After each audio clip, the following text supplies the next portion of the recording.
How's the sound looking? Yeah, it's probably a little bit too loud. Megaman's always a little bit loud.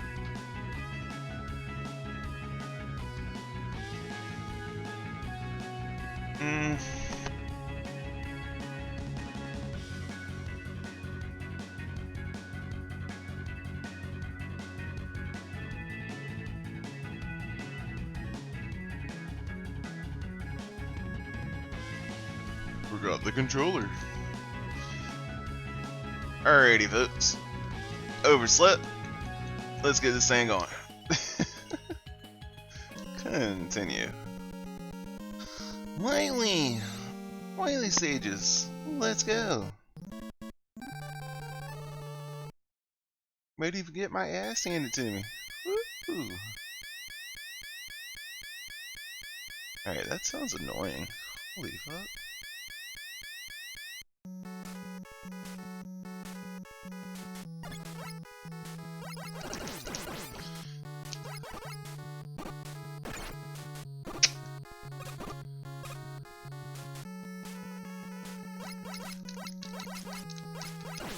Let the shit show begin, you ain't wrong.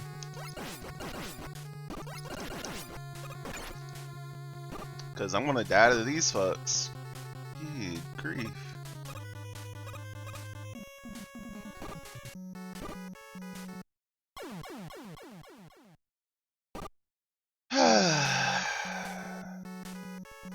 There's gotta be an easy way to kill these fuckers. Let's try this.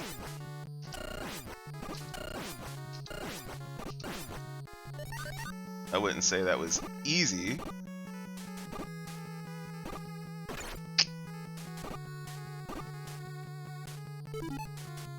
Let's try this.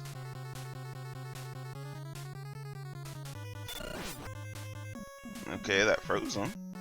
That's cool.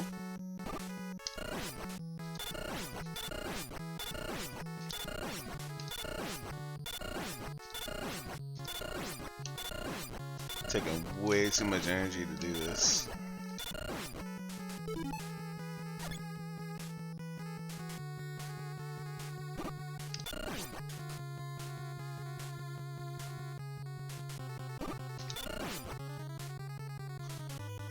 But I can freeze them and move on. Whatever.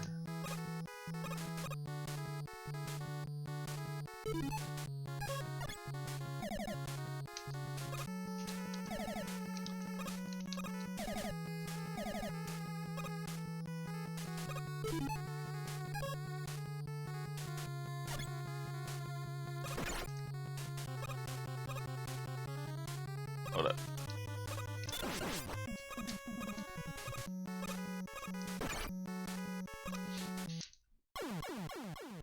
Jeez.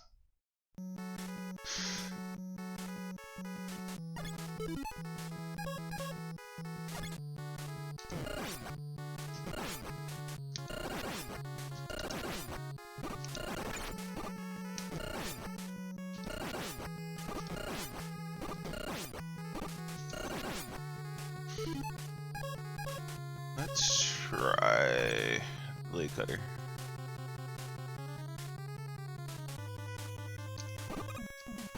Okay, that's a bomb.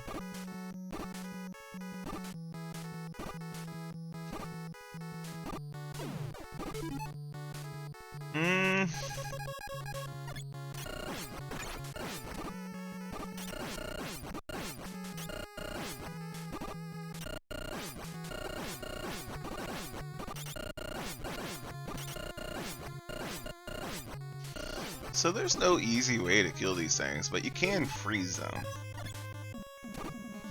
That's what I've learned. Alright.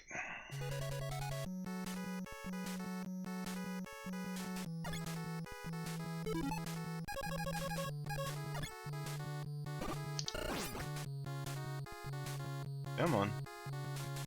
Go big jump. Thank you.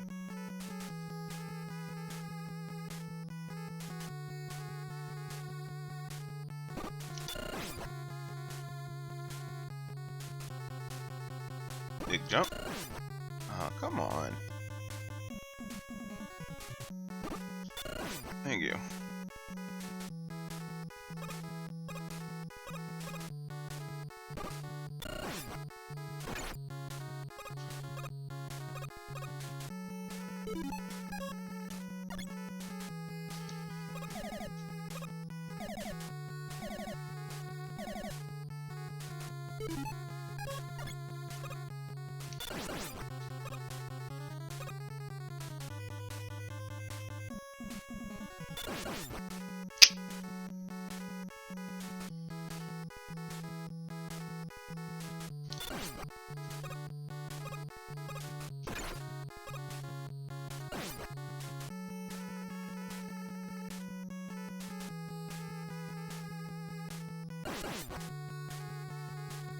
Not what I want.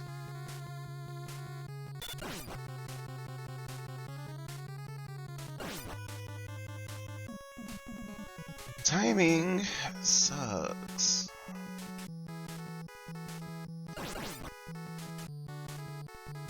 Maybe a little bit slower on it. Like that. No.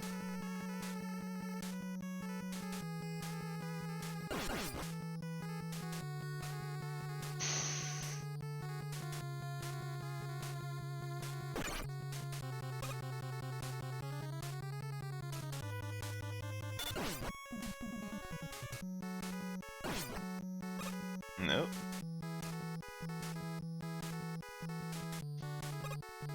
Okay, you can just make the jump. It's just a corner jump. Fucking hell.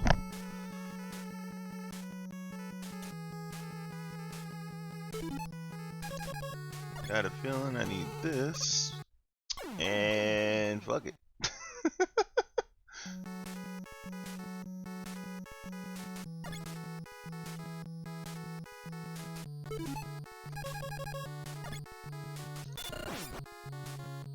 Yeah, it is kind of bullshit. I mean, it starts off gloriously with 3 of these at the very beginning.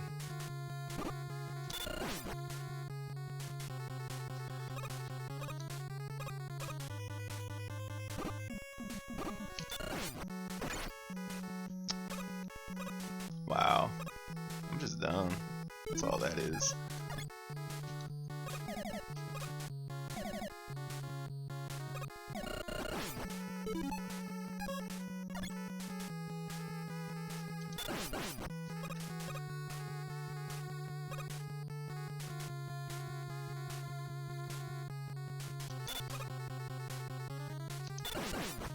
Too high. This is gonna be our last shot too.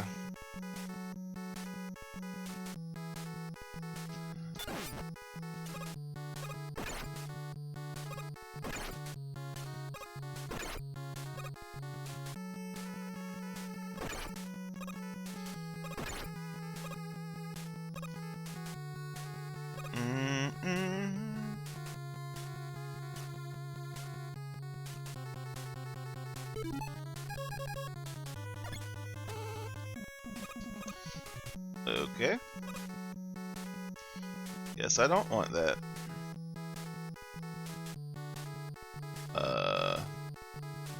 Go away, screws. This is probably the best option. And I'm still gonna die up with it. Yep. Alrighty then. Time to get that game over.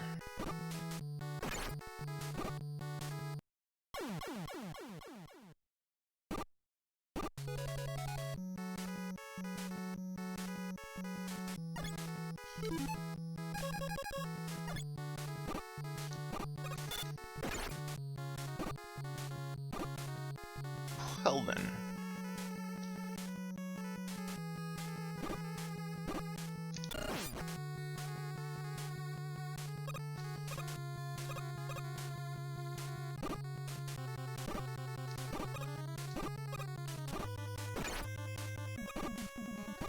Try jumping over it. That doesn't work either.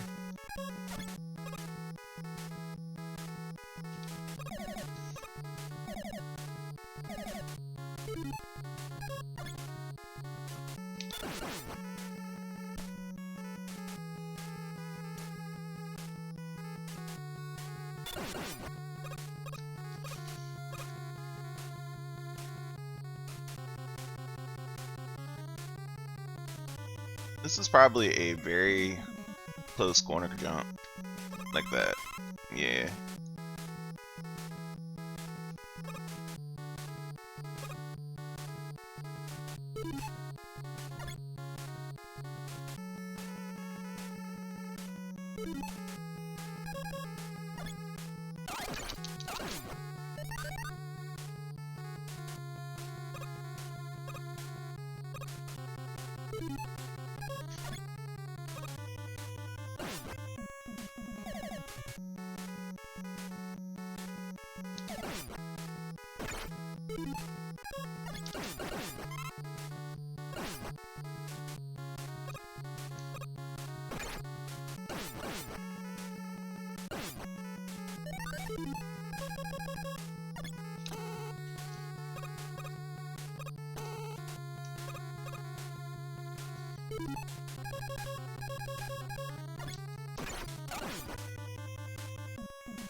Wait. How am I supposed to get Gutsman up here when there's no blocks or anything to step on? What?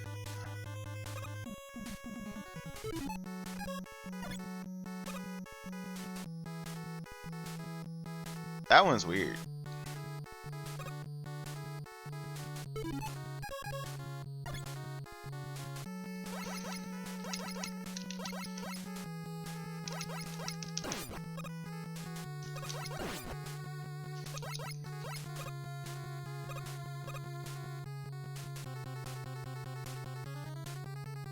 You can break blocks with the Legman? Really?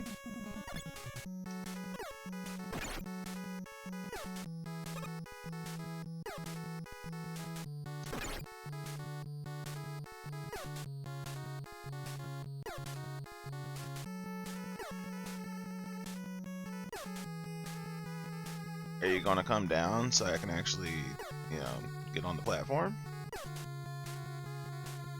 No, you're not. You're just constantly going back and forth in the same place. And the other one's going too high that I can't feasibly use it. And I can't reset them.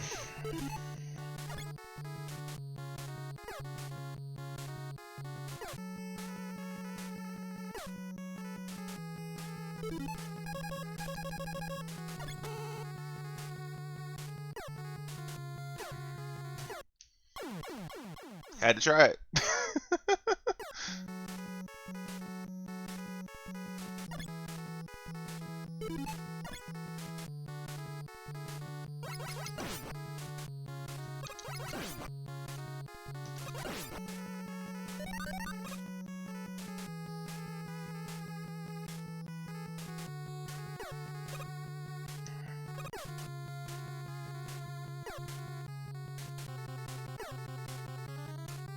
Yeah, they're just doing the exact same shit again. They are not following the path that they were supposed to. I can guarantee you that. Because there's no way I can jump on the first one, much less the second one.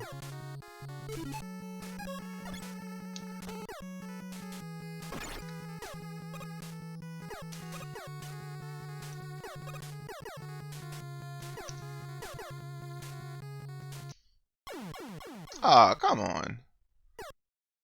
I had that.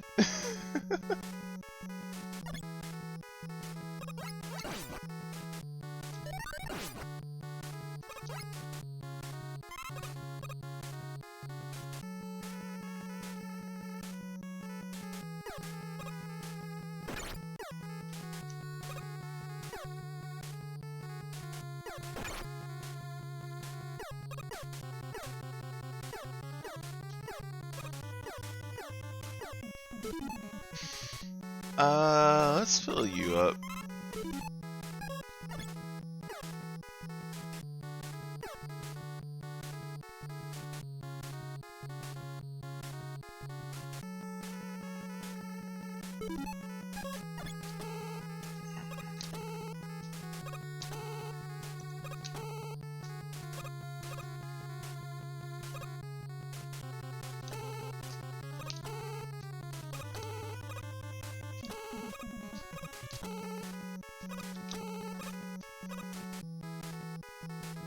Completely made me use all of that just to get through it the one time.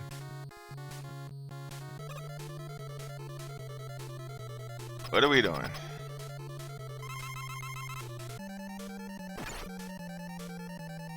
What even? Oh, this dude. I forgot what he's weak to. I honestly forgot what he's weak to. If he's weak to anything, honestly.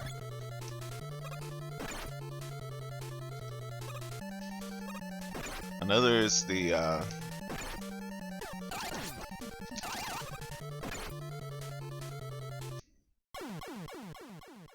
meh.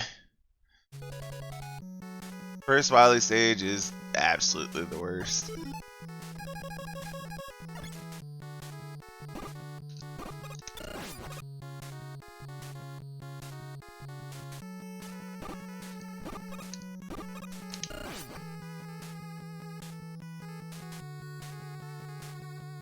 Hey, Frog.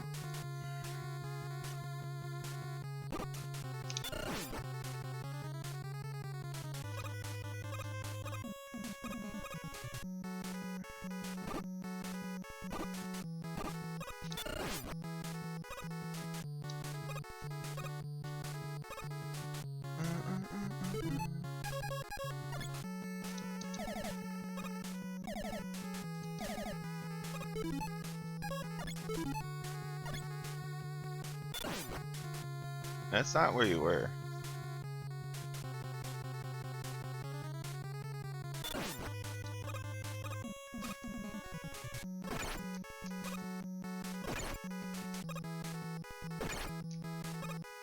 Come on, make the damn corner jump. Thank you. You want a long tech support guy with your cable guy? Cable company? Why?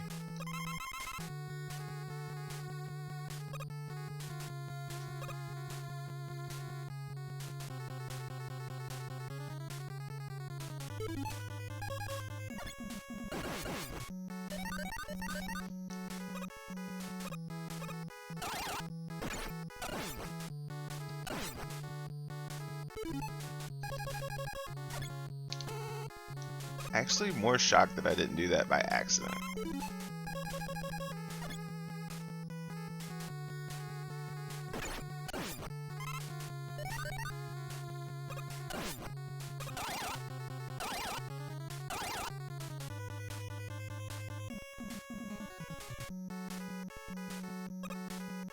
$12-month discount. Yeah. You're not the buster. You're the bomb. Hey, Shotty.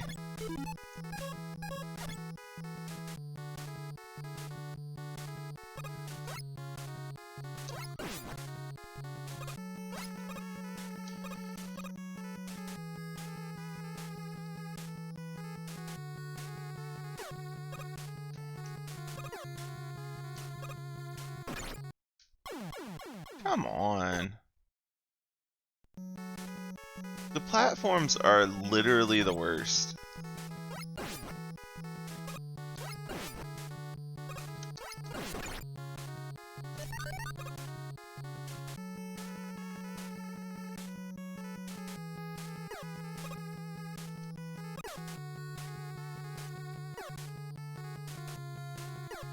And now they're just unreachable again.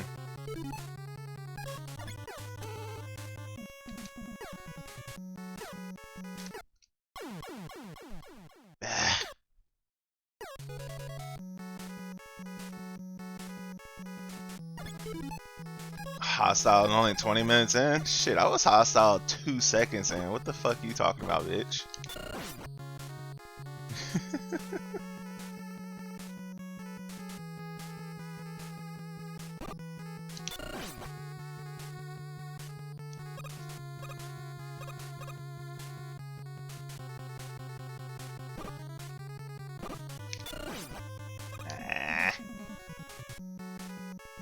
These fuckers right here is what put me hostile to begin with. Bitch.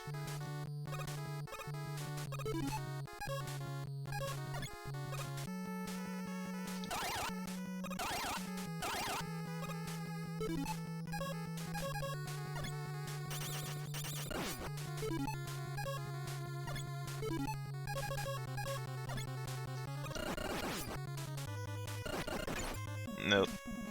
Didn't think so.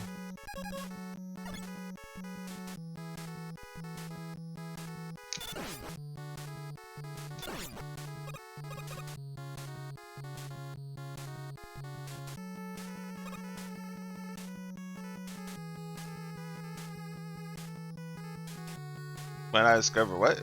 Huh? Confused.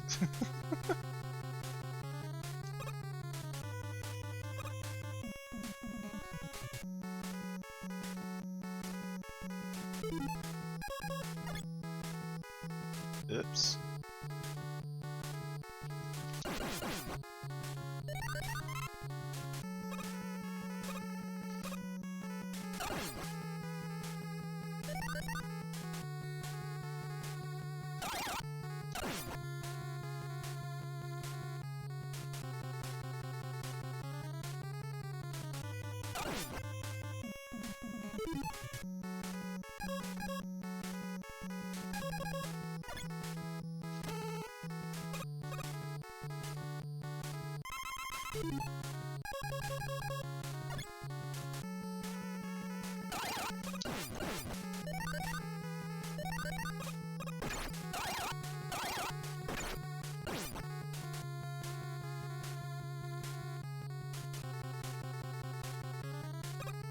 Yeah, this is game over like 6, I think.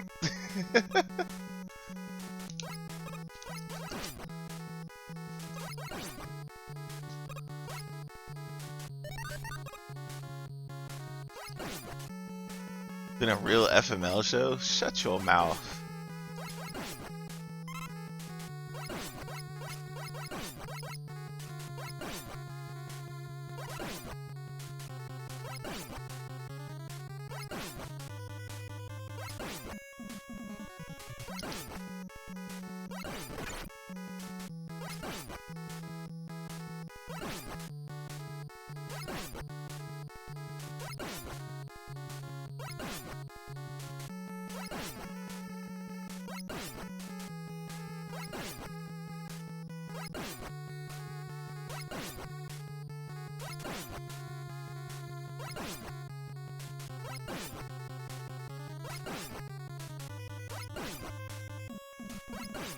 Stop giving me pellets and give me something that I want. There we go. And I already lost it.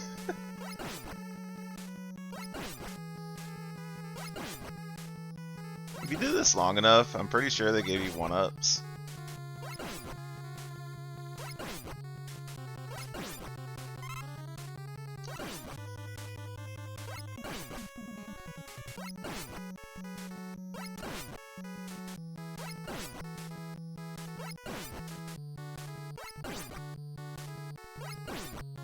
Yeah, fuck it. Y'all don't drop health pellets near enough.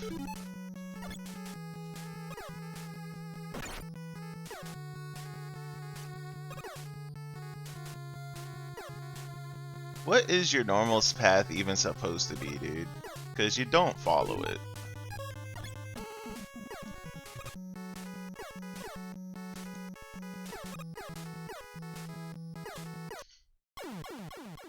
What?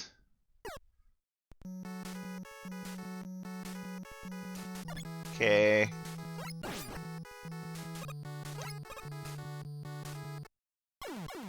Totally hit the jump button, but didn't want to take, I guess. I don't know. I want to say this right now. I'm already annoyed.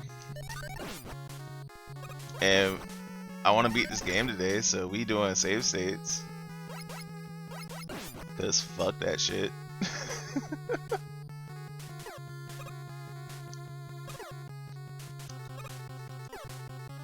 Because this right here, the platforms, they don't follow the same pattern every time.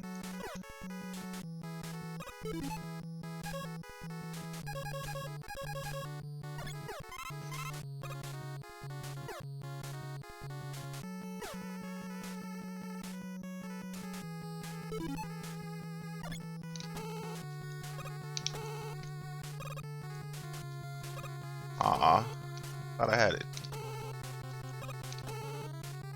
Said save states? Aw, hell no. Yeah, fuck this game, shawty. Just fuck this game in general. Woke up in a bad mood.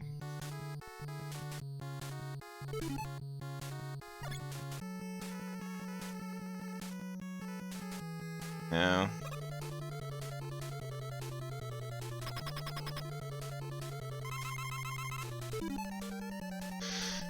I seriously forgot the easy way how to do this, dude.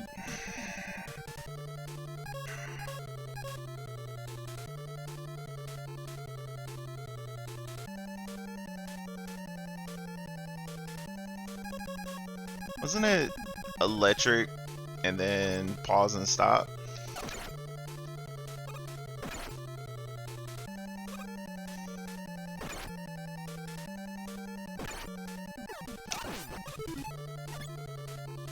Wait, what? Hold up. Nope. I don't know what the fuck that was. Meh. Gotta do it all over again? Awesome.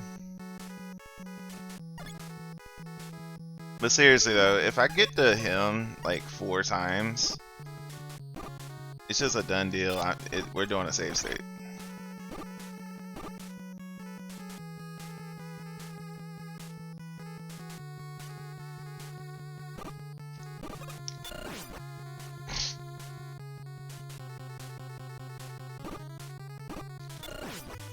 Come on, dude. Do a high jump. Thank you.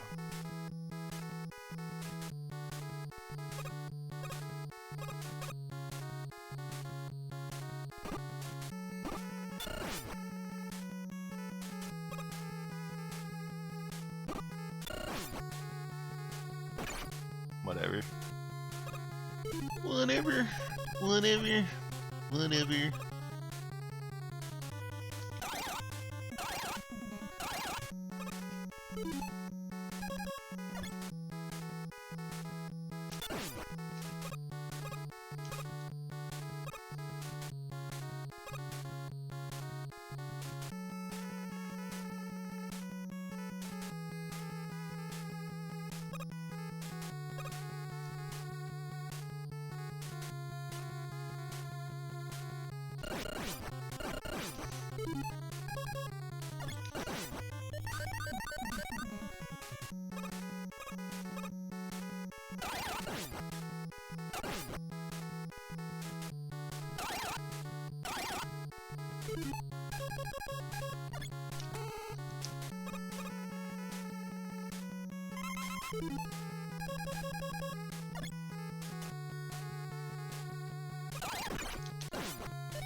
See, making a save state to right here would probably be the best thing.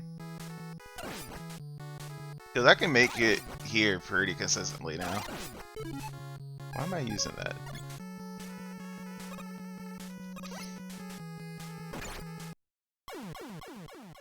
Obviously, getting past the spike part is a little bit meh. But it's just wasting everybody's time if I keep doing the first section over and over again. And it's this next sections that I have issue with.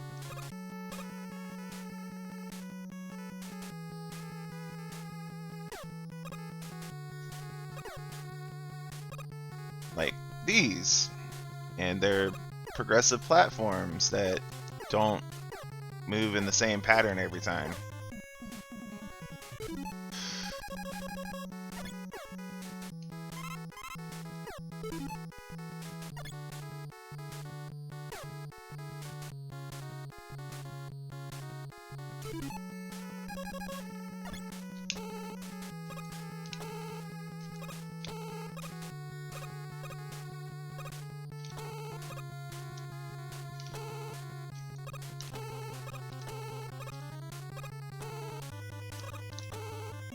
Only gonna get one shot at this then.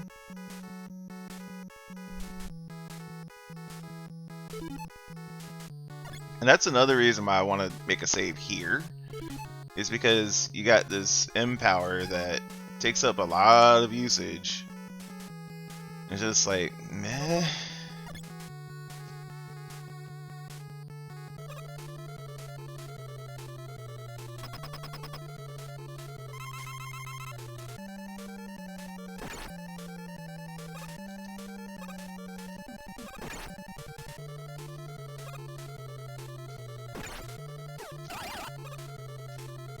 Didn't even get a hit in.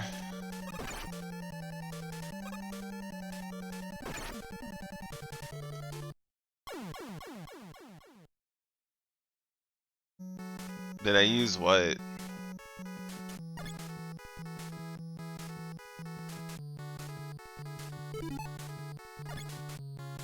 Oh, it just takes you there.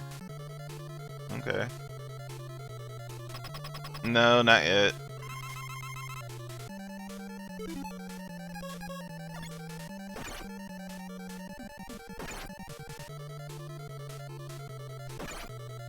Why'd I jump there?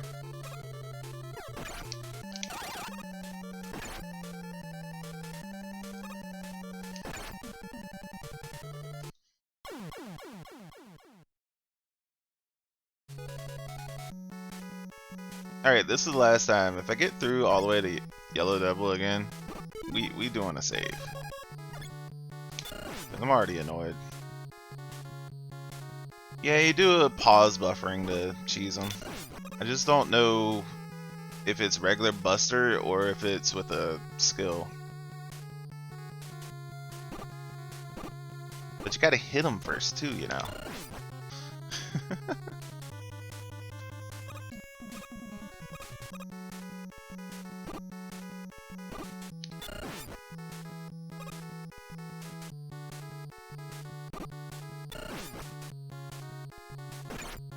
Meh.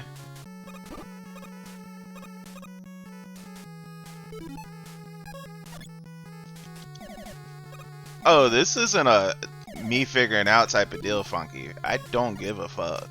I will look it up.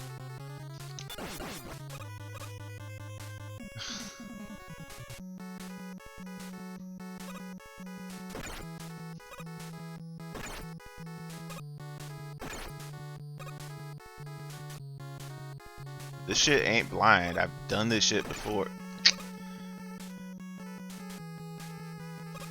I just fucking hate the OG series so much that I don't give a fuck.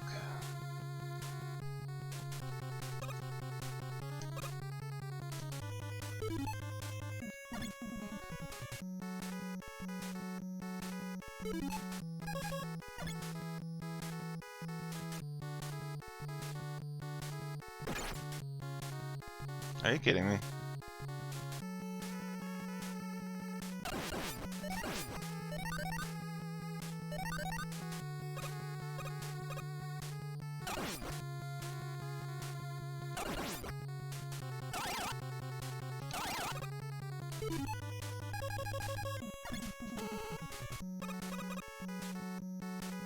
So disappointed? In what? Me being annoyed?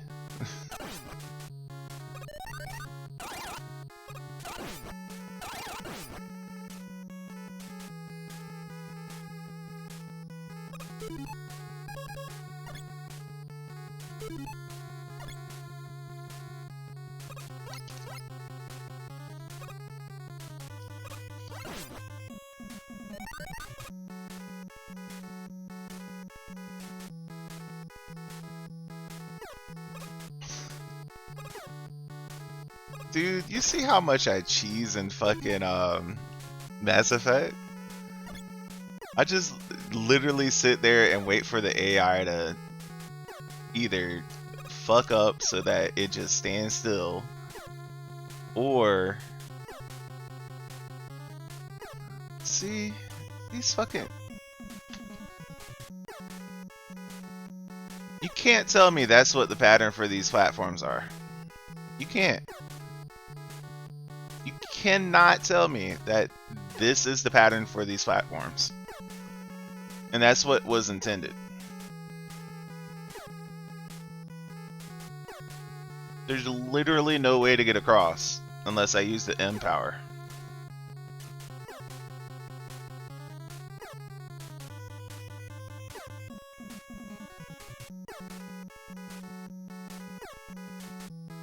And if you use the M power, you're only going to be able to use it once.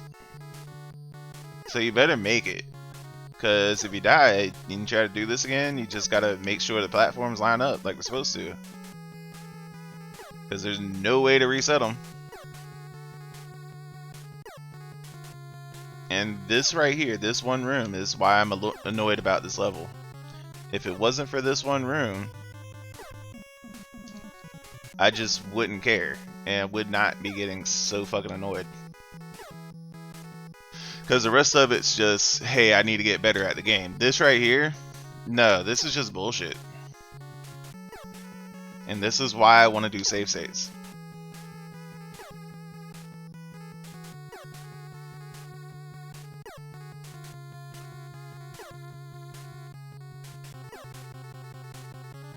Because I got full lives already. But if I fuck up right now, it doesn't matter. And now it's gonna... Yep.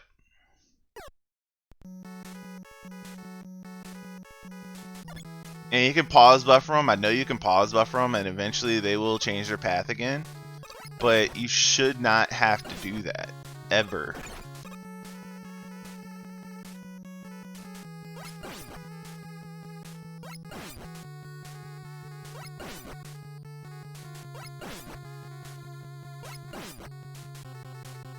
I remember raging so fucking hard. I mean, so fucking hard when I was a kid on these platforms. This is the only reason I didn't even want to play this game. It's because of how much I raged as a kid on these platforms.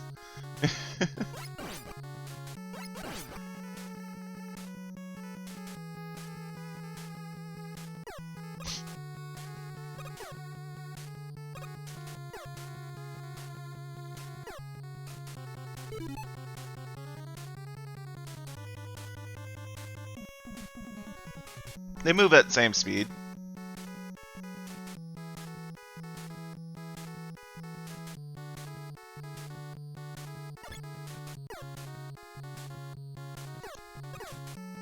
They just don't follow the pattern that they're supposed to be set in. That's the problem.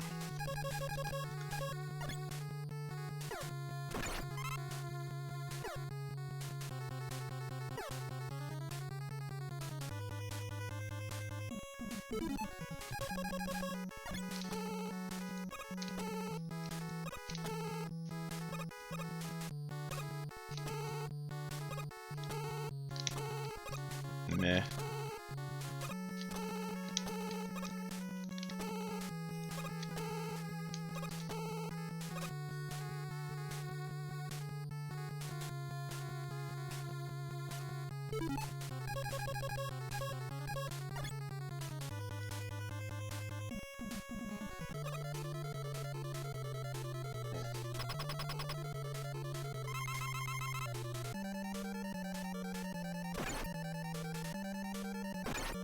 Why'd I jump there?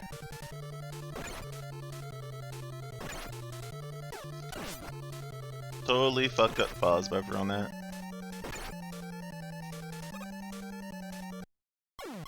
Meh.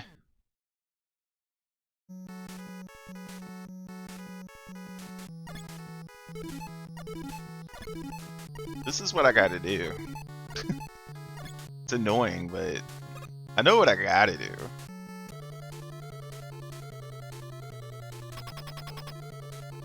I just forget if it's the lightning or if it's the fire. I think it's the lightning. Holy fuck, I'm dodging. Ah, messed up on that one.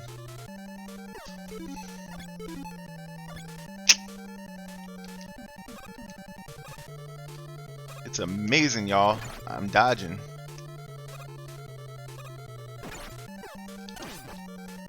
Fucked it up again.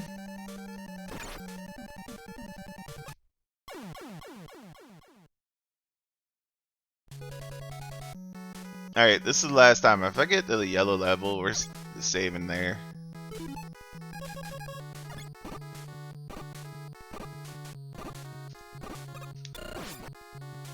Dude. You're a bitch.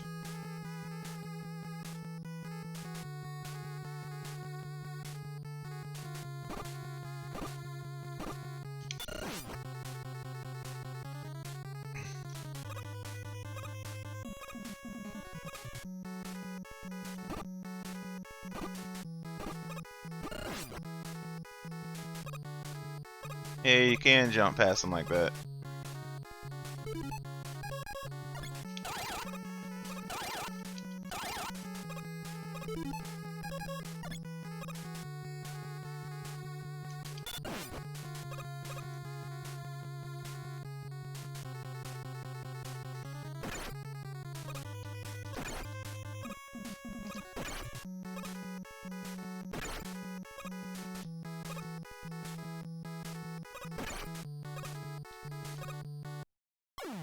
Meh.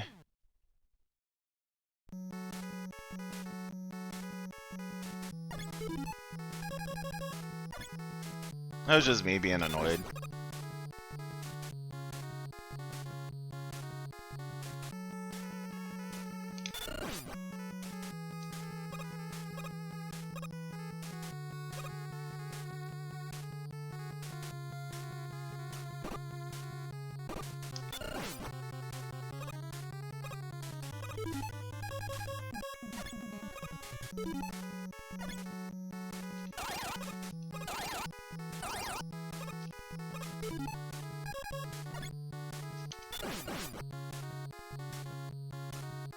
Come on.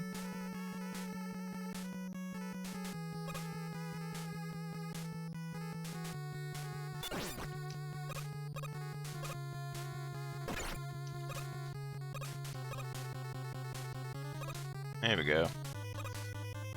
I know it's a fucking corner jump, but a corner jump can get you. Just like that's a corner jump.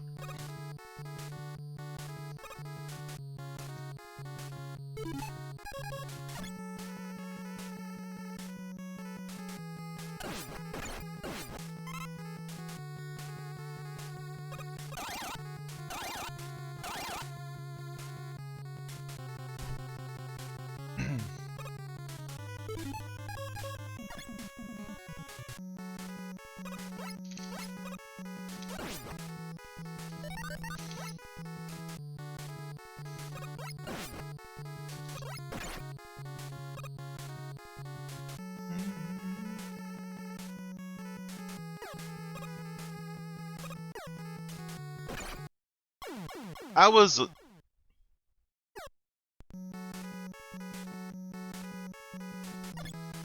Okay, game.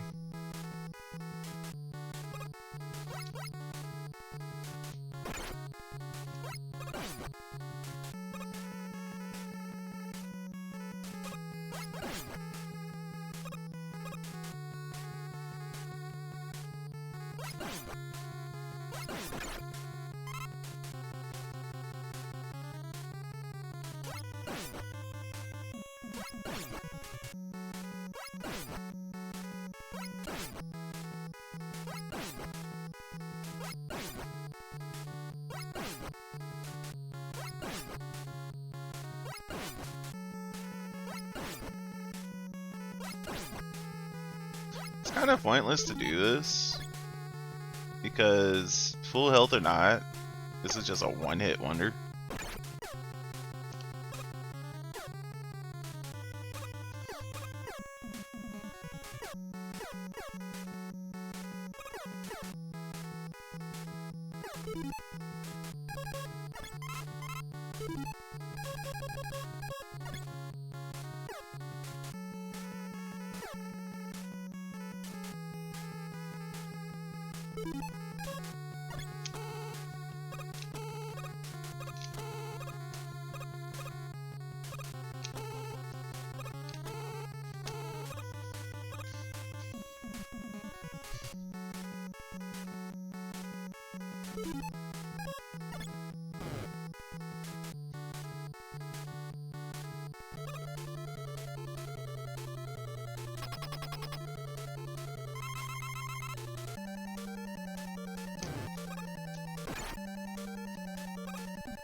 Really?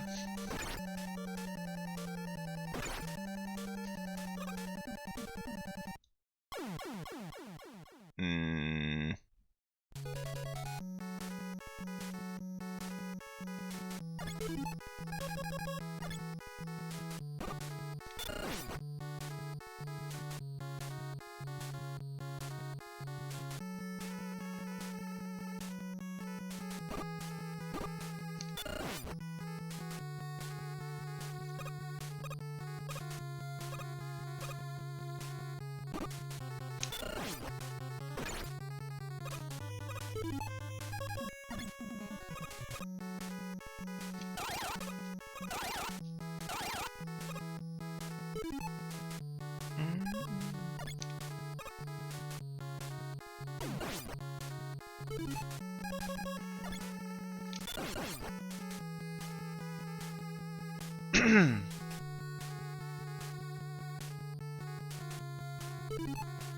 Oh, it's 6 o'clock.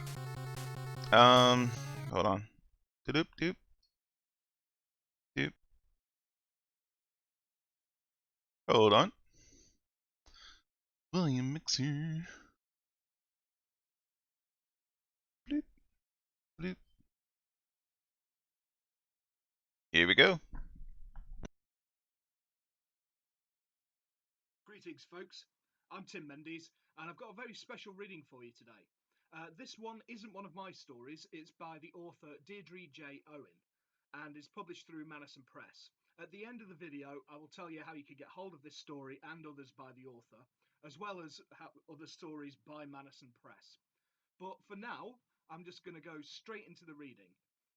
This story is called The White Mannequin's Game by Deirdre J. Owen. Dude, it's so white here, and everything's so clean, right? I feel dingy. The 6 youths stood in a tight circle in the middle of the empty street, surveying their surroundings. Are we the only people here?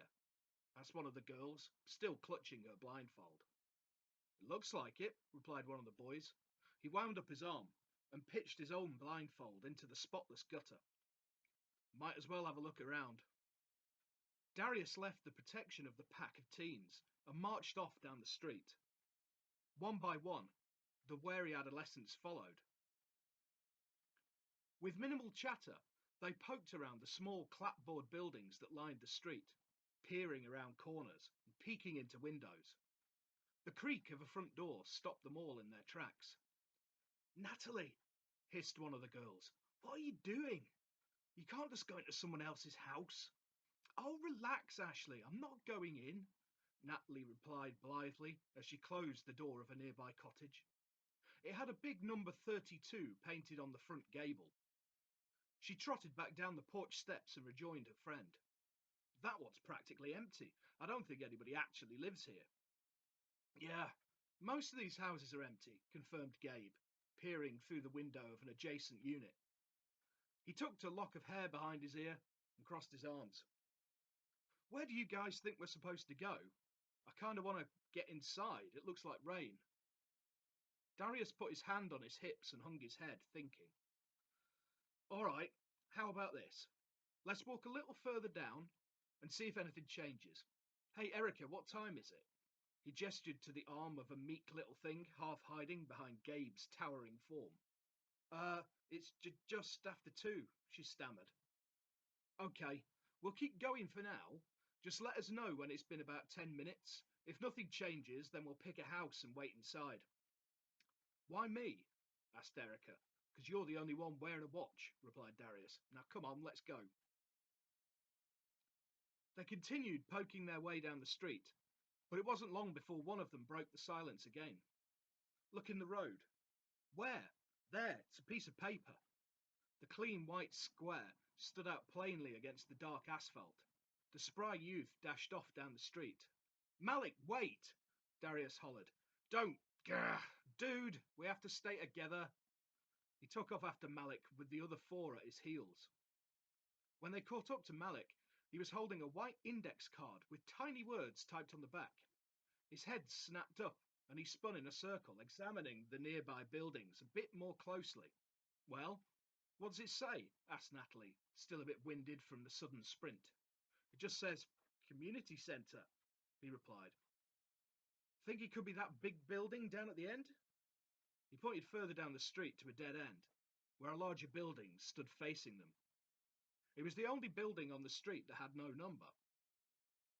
Like the rest of the smaller buildings in the area, it was unlocked and sparsely furnished. The blandness and adequate representation of the community. Numerous windows dressed with dated white mini blinds allowed cloud-filtered light to flood the entryway. The group filed into the room, padding softly across the faded blue industrial carpet, but stopped short when something clattered nearby. Sorry, mumbled Gabe, as he wrapped his long fingers around the swinging globe light. Low ceilings. As Erica fussed over Gabe's head, the rest scoured around for a light switch. Well, whatever we're supposed to do, I hope it can be done before nightfall. I don't think we have any power in here, said Darius. Whoa, weird. Natalie's voice floated out of a nearby hall. Eager for information, the other five quickly moved towards the sound of Natalie's voice. They found her in a smaller meeting room, which was dressed up for what one could only assume was a wedding shower. It was the sort of decorating expertise that one might expect from a lukewarm office social committee. White tulle was tied around just about everything. The small conference table, the chair backs, the light fixture, even the mini blinds. Tiny powder blue ribbons accented the look, giving it that special corporate touch. Hey, who's getting married? Asked Malik, his eyes full of mischief. Oh, I hope it's me. He grabbed a length of tulle from a nearby window decoration and draped it over his head. He leaned in towards Natalie and puckered his lips. Will you marry me?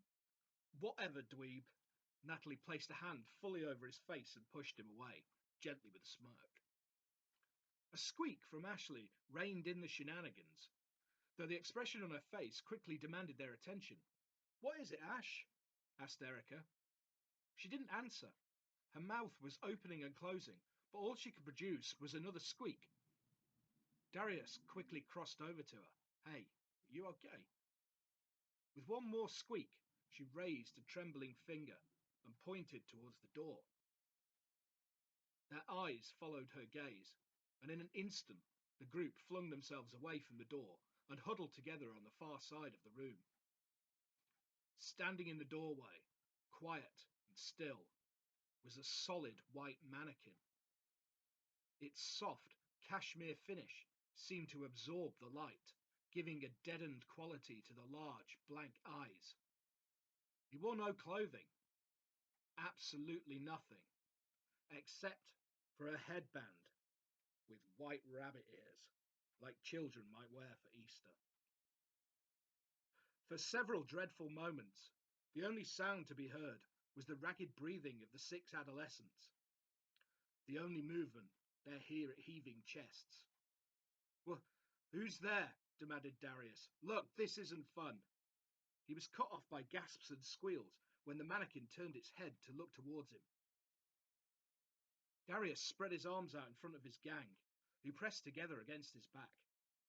They watched with wide eyes as the articulated form of the white mannequin began to twist and rattle until it took a poorly coordinated step forward. This was followed by another jittery step, and a third, quickly bringing it face to face with the quivering Darius. The teen squared his shoulders, preparing himself to engage in a staring contest with the blank-eyed thing. Only the thing didn't engage Darius back. With a creak, the neck twisted and turned its stony visage upon Ashley. Sweat glistened on the girl's upper lip as she watched the white mannequin raise its arm towards her. With the arm fully extended, the wrist gave a quick twist to reveal a small ring tucked into its palm. What? Her voice failed, and she swallowed hard. What is that? The mannequin didn't respond. It just stood motionless before them. Slowly, Ashley reached out and accepted the trinket, reminiscent of a simple engagement ring. It was a thin silver band with just a glimmer of a gem folded into a cheap setting. Ashley looked back up at the mannequin, her brow furrowed. Unsure of what else to do, she began to put on the ring. Then, with astonishing speed and ferocity, the mannequin swatted at her hand and smacked the ring away. It stared at her blankly for a moment, its arm swinging loosely by its side, and then it rattled and jittered its way over to retrieve the ring. The mannequin passed the ring back to her and pointed at her. Then it pointed to Darius, then Natalie, and so on down the line. Still confused, Ashley began to pass the chintzy piece of jewellery to Darius. The mannequin snatched her wrist, holding it aloft uncomfortably. Without letting go, it turned its gaze to Darius and handed him a white index card. "What does it say?" whispered Natalie. Darius cleared his throat. It says, his eyebrows knitted together. It says to rip up the linoleum flooring in the kitchen of Unit 32. There was silence. "Rip up the flooring?" asked Malik. The mannequin gave a curt nod, causing the rabbit ears to bob, and then gestured to everybody but its captive. Gabe reached over Darius's shoulder and took the card. "Rip up the linoleum flooring in the kitchen of Unit 32. That is exactly what it says," Gabe reported. "Weird," whispered Erica at Gabe's elbow. The mannequin finally released Ashley's wrist and handed her a card of her own. She briefly regarded the small typeface on the back, then looked around. "This room?" she asked the mannequin. It nodded. She groaned. "Ugh. It says I'm supposed to clean up." "What are we, your maintenance crew?" bristled Natalie. The mannequin's head snapped around to look at her. Natalie fell silent. It staggered over to adjacent wall, where a large clock had been hung. With a jerk, it flung its arm up to the clock and tapped the number 4. "We have until 4 o'clock?" asked Darius. It spun back around and gave another curt nod to confirm. With that, the white mannequin twitched and rattled its way out the door. Bunny ears brushing the door frame, and vanished back down the hallway. "So let me get this straight," said Natalie, propping a hand on her hip. "We're all supposed to go play demolition crew down the street while Ashley cleans up in here. And we're all supposed to be done by 4. Then what?" "I think then I'm supposed to pass the ring on to Darius," said Ashley. "And then we're done, we can go home?" asked Natalie. Ashley shrugged. Nobody had anything to add. "Well," said Darius with a sigh, "we might as well get a move on. Hopefully they've left some tools for us in Unit 32. Ashley, if you finish first, come meet us there. Otherwise, we'll come back here." "Go team," replied Ashley with a wan smile backed by zero enthusiasm. She took the ring into her jeans pocket and dragged a trash can into the centre of the room. The rest retreated down the hall. Before they exited the building, a growl of agitation came from the party room. "You okay, Ash?" called Darius, his hand poised on the doorknob. "All this stupid tulle is glued down," she shouted. The teen stifled a laugh. "Okay, good luck with that," Darius hollered back. Ashley's voice faded as the doors closed behind them. Who glues down party decorations? As the teens approached the front steps of Unit 32, Natalie took a step back to regard the large black numbers painted on the gable over the porch. "Isn't this the house I actually went into?" she asked the others. "I'm pretty sure it is. Do you think that's why they made us come back down to do chores?" "Probably," replied Erica, gawking at the numbers beside her. They filed into the clapboard cottage, and while it was quite a small house, the emptiness of it easily accommodated the 5 of them. They were greeted by nothing but the folding card table displaying a large chisel. Well, at least we have tools, said Malik, scooping up the chisel and giving it a flip. He bobbed it awkwardly and caught it by the blade. Tool, corrected Gabe, unless there's more in the kitchen. He entered the kitchen with Erica in his shadow, and the two began rummaging the drawers and cabinets. Anything? Asked Darius, peeking into the pantry. Zip, reported Gabe. No food either, said Malik as he shut the refrigerator. Dude, seriously? You can think about food right now? Said Darius. What? I have a high metabolism. Darius shook his head. Priorities, man. Guys, we're wasting time, said Natalie, already picking at a corner of the linoleum flooring. Erica knelt down beside her, and together they managed to lift a corner. We'll work over here by the sink. One of you take that scraper thing and start by the fridge. Darius snatched the chisel out of Malik's hand. Hey, protested Malik. I had first dibs.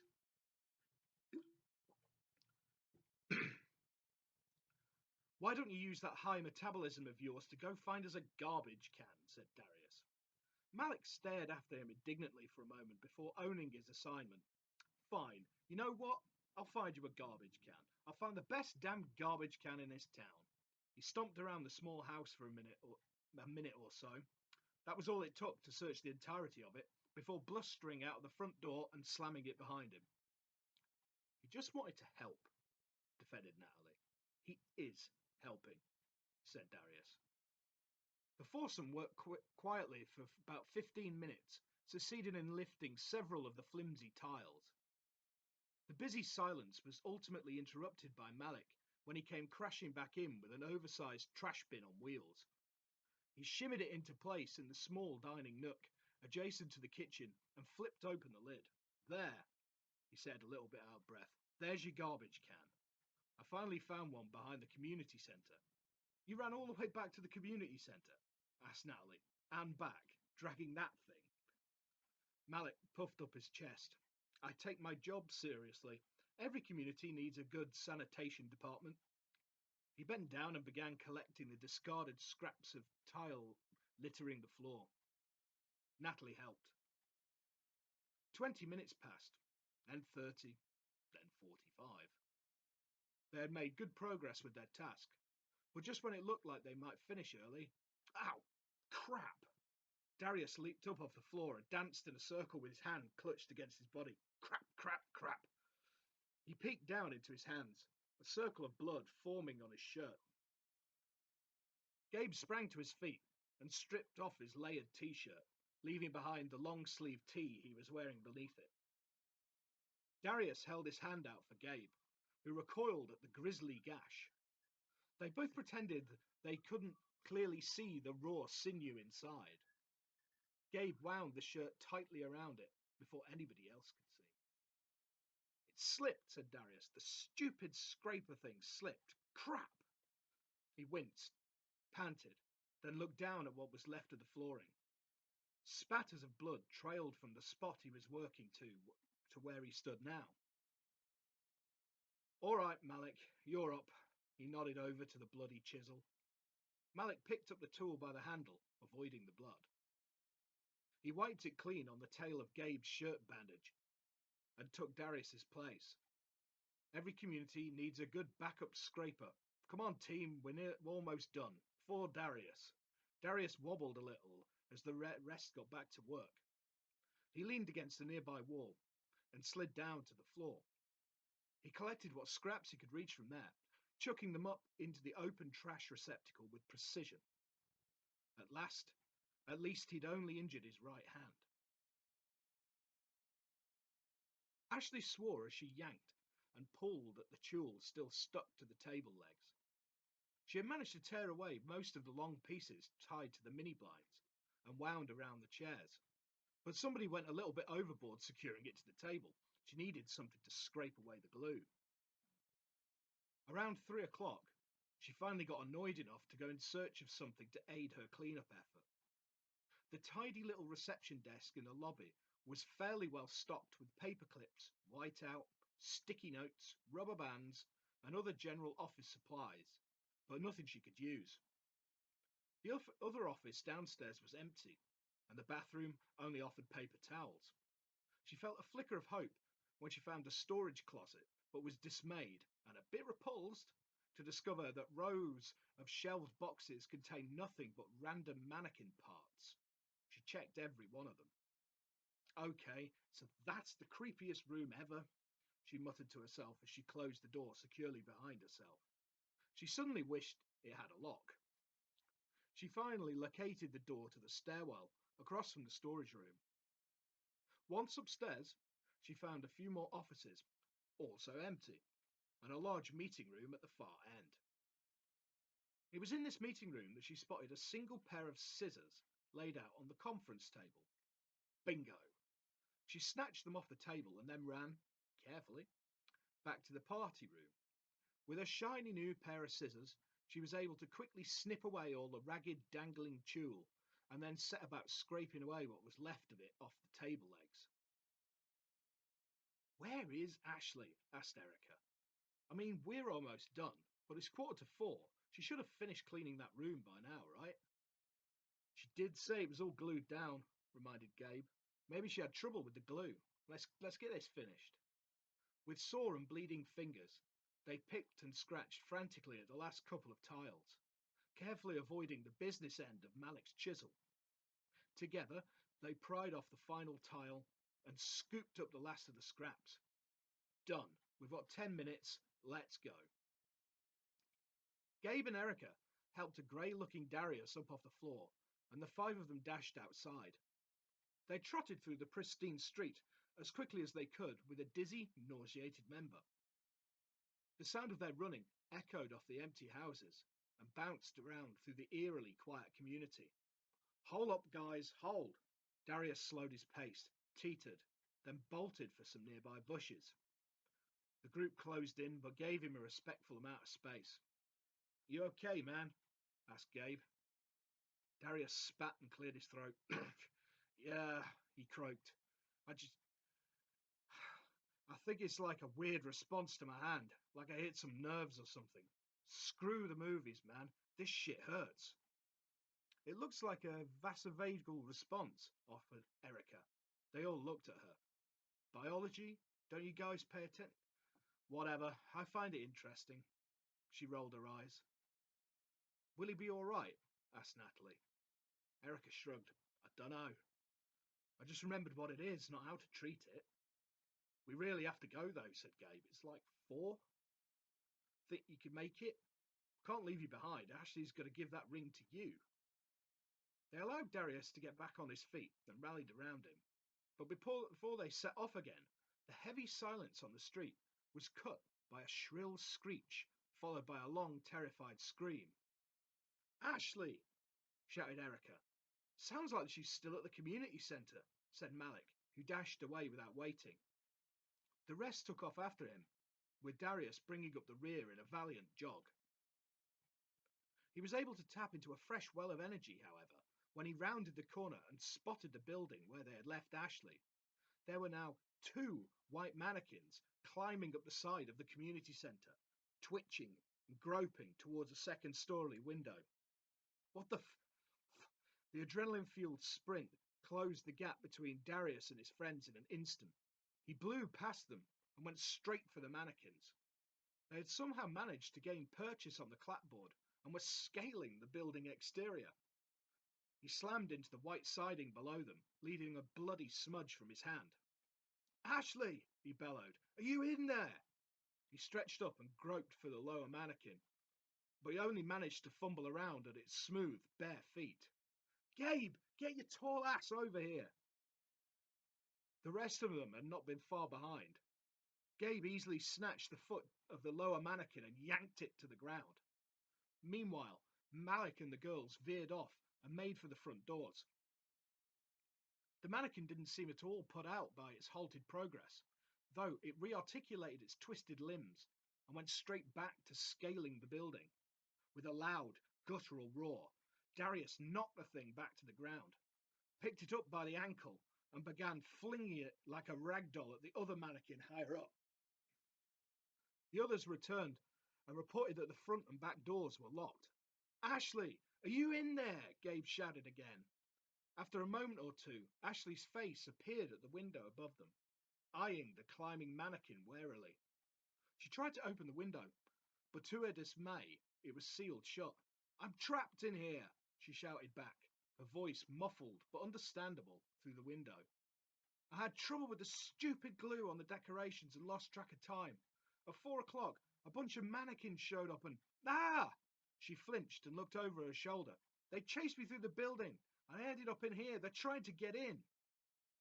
So are we, Gabe shouted back. Hang tight, okay? He turned to Erica, who was the nearest. You guys tried all of the doors? Yeah, there's just one in front, two out back. They're all locked. What about the windows? She shook her head. No, didn't check. There was a clatter nearby. Darius cursed. The mannequin he'd been using as a flail had broken a part of the pelvis.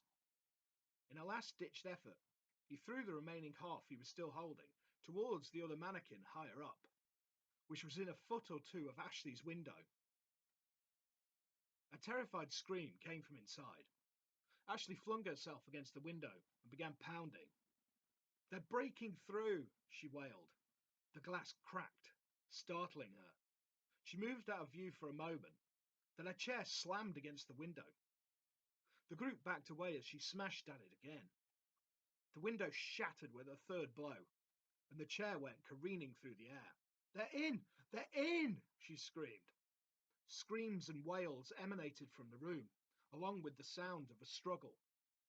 Ashley made an attempt to climb out the window, her face now bloody and battered, but a white face with dead, blank eyes appeared over her shoulder and dragged her back inside. The 5 teens clung to each other below, feeling utterly helpless. The next scream that came from the room was one of absolute terror. Something else then came sailing out of the window and landed with a sickening splat at the group's feet. It was Ashley's arm.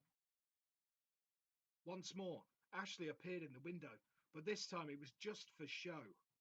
A bloody white arm was protruding from her chest, holding her torso aloft for the youth below to behold.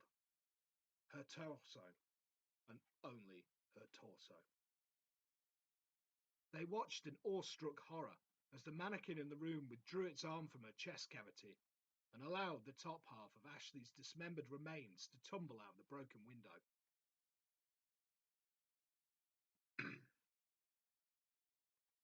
What? What is this? Darius touched the blindfold covering his eyes and lifted it off. He was standing back in the street in front of Unit 32. He jumped with a start, and then he realized he wasn't alone, but was quickly relieved to identify Gabe's lanky form standing beside him. He was patting the blindfold on his own face. They were all back where they had started, blindfolded and standing back to back in an outward-facing circle, including Ashley. Ashley! He reached for her and spun around, removing the blindfold for her. You're here! Ashley, it's us! Hey, can you hear me? Her lip quivered as her wide eyes took in their surroundings. Her forehead wrinkled, and tears began to well up and spill silently down her cheeks. Hey, hey, hey, Darius tried to calm her, wiping the tears as they fell. You're here. You're okay. You're here. We're all here. By now, the others had gathered around, perplexed but relieved. Hey, man, check out your hand, said Gabe. Darius turned his right hand over and found it to be unharmed. And you got your shirt back, Darius said, pointing back to Gabe. Ashley, honey, what the hell happened up there? Asked Erica, wrapping her arm around Ashley's shoulder. I mean, we saw. I swear, we saw. We watched them rip you apart, Natalie finished breathlessly, taking Ashley's arm. Yeah, it was super gross, added Malik. Natalie smacked his shoulder with the back of her hand. Ashley stuttered, searching for words. Her face relaxed, and her pupils dilated. her eyes going from tear-filled to glassy. I know. I remember everything. I felt everything. They were all quiet for a moment. You felt it? Asked Malik, wary of Natalie's backhand. All of it, she whispered, staring off into the distance. What's the last thing you remember? Asked Darius. I very clearly remember when they ripped my arm off. It was unimaginable. And then the other arm. After that, a white hand. No, I'm not sure after that. I blacked out. The others looked at each other, somewhat glad that at least she couldn't recall her final flight. Well, now what? Should we go back to the community centre? Oh my God, look. Erica's face fell, and she pointed at the ground behind Darius. Lying on the asphalt was a white index card with tiny words typed on it. Darius snatched up the card and led the march back to the community centre. Once inside, they made straight for the party room. All right, we're back, announced Darius, with his arms held wide. Where are you, you piece of crap? A disturbingly familiar clatter back down the hall announced the return of the white mannequin in the rabbit ears. Why'd you wear that stupid headband? Darius asked, gesturing to the figure in the wall. Are you like their king? Well, what kind of king commands his subjects to rip a girl to pieces, huh?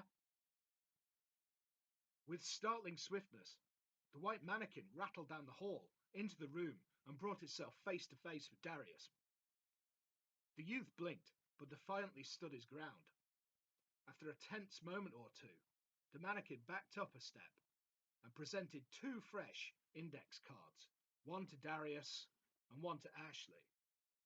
When they hesitated, it extended its arms a bit further. Ashley tilted her head to read the neatly typed message on the back. She then began to shake her head vehemently. Darius made to snatch the card offered to Ashley, but the mannequin jerked it away before he could. Growing insistent, it thrust the two cards against the teen's chest and let go. Then it turned its wrist and offered the ring back to Ashley. The group heaved a collective sigh of resignation. How long do we have to do this? Erica broke off when she spied the clock on the wall. It was barely 2:00. The white mannequin didn't even acknowledge the clock. It just cocked its head at Erica. So until 4 then? The white mannequin nodded, its bunny ears bobbing. And then they all looked at Ashley, who grew visibly paler. The white mannequin and the bunny ears then spun on its heel and clattered its way back down the hall. Okay, huddle, commanded Darius. Ashley, what was your biggest hold-up in here? The glue. I had to go. Oh, I know what to do. I wasted a lot of time looking for scissors before I knew where they are now. Good. You'll get it done this time, he said, placing a reassuring hand on her shoulder. As for us, Malik, you get the scraper this time. Last time I hurt myself with it, and it slowed us down. Plus, it sucked. As much as getting your arms ripped out? Asked Ashley with raised eyebrows. Well, no, but it did make me puke. We can do this, you guys, said Malik brightly. We ready? Heads nodded around the circle. Ashley, go, said Darius. She took off out the room and rounded the corner to the right. The rest followed and broke left. Once outside, Malik snapped his fingers, then took a sharp turn, running around the side of the building. Dude, shouted Darius, annoyed. There was a rumbling sound, and then Malik reappeared, dragging a large garbage can on wheels. Darius nodded approvingly and offered Malik a fist bump as he took the can from him. Dude. The little troop then jogged all the way to unit number 32. With Malik working the chisel, the flooring was coming up much more quickly this time. You're killing it with that scraper, observed Gabe. I guess it takes finesse over brute strength, said Darius with a grin. Malik smiled without looking up from his work. The five of them fell into a rhythm of picking, chiseling, lifting, and collecting. Their combined effort and skill found them gathering the last of the torn-up linoleum with nearly 45 minutes to spare. Fingers were still sore and bleeding, but hands were intact, and hopes were high. With the warmth of success spilling out as toothy grins, they exited the house and hustled back to the community centre. "Half an hour to spare," Erica informed them as they approached the front doors. "We're here," Natalie announced as they entered. "We did it."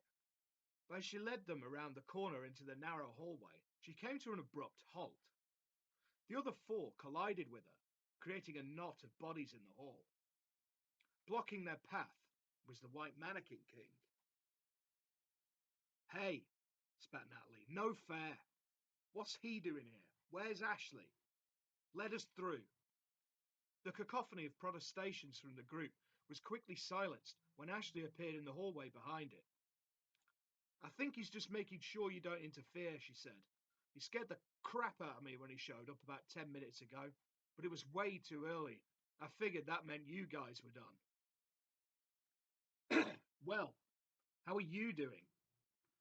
"Well, I thought I was done when I finished scraping the last of the glue away. But then he pointed to the cleaning closet in the hall. I'm almost finished wiping things down. Then I'll vacuum and should actually be done." The group of adolescents stood awkwardly in the tiny hallway, watching their friend pass the vacuum back and forth through the party room. They were huddled unnervingly close to the mannequin, whose white, unblinking eyes continued to stare them down. But they weren't about to abandon their post. Finally, with 10 minutes to spare, Ashley shut the door to the little cleaning closet and raised her hands above her head. "Done." With that, the White Mannequin King moved aside and allowed the teens to file past and into the sparkling clean party room. Former party room. Hugs were shared, shoulders were patted, and Erica somehow managed to plant a big kiss on Gabe's cheek. When their jubilance ebbed, they turned to face the White Mannequin King once again. "So how do we get home?" asked Malik with a little bounce. Do we go back where we started?" It stared at them blankly. It stared at Ashley. "The ring!" shouted Ashley, almost too loudly. She dug into her jeans pocket and fished out the cheap piece of jewelry, then shoved it into Darius's waiting hand. "Now can we go home?" she said with a big smile. Their smiles began to fade, however, as the White Mannequin only stood there, unmoving. "Come on, man, we've played your game," said Gabe. "We finished on time. We're done, right?" The Mannequin King twisted his head back and forth in a silent but unmistakable no, causing its crown to shift ever so slightly.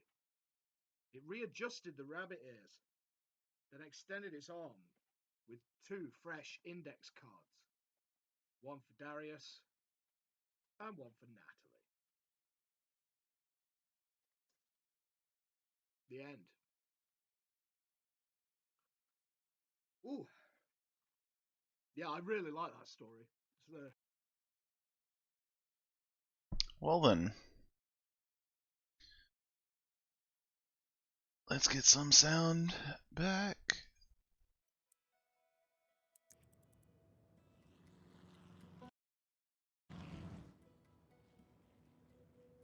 That was a pretty good one. I liked it. Would have never read that on my own, but I did like it.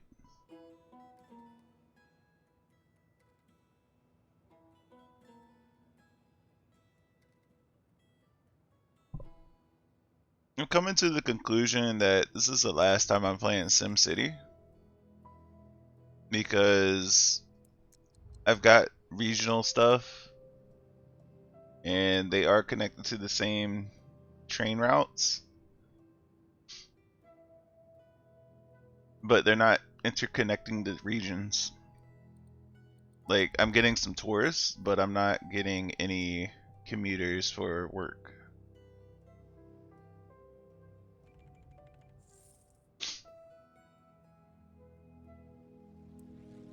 And archaeology is supposed to...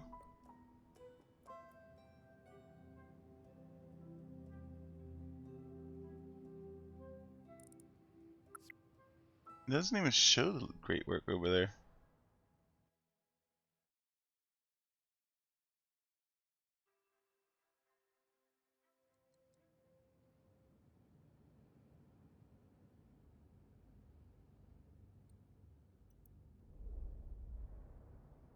What?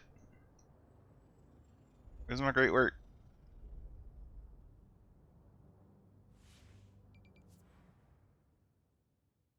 What?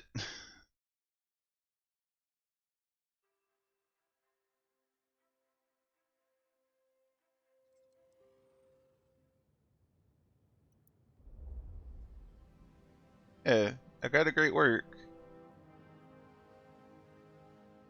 Needs power? It had power.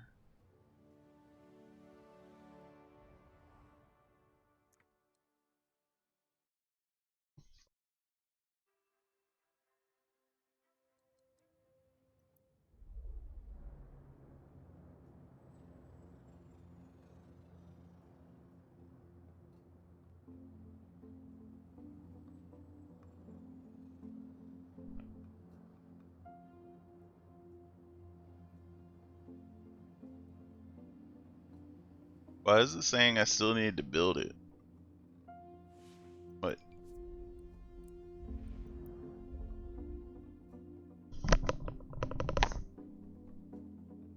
Um...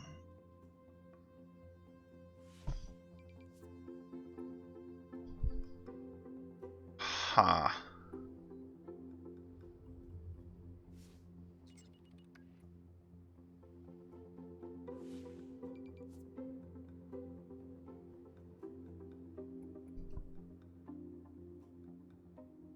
Yeah, I'm kind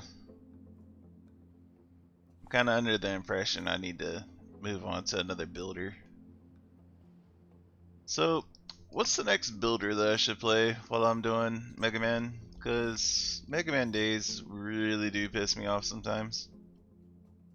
And I got a feeling next time it's gonna do the same exact thing where I just get really pissed off really quick. But next time we are doing save states. We are absolutely fucking doing save states. If I get to Yellow Devil with full lives and full health, like I did a couple of times, we're doing a save state. Right at Yellow Devil.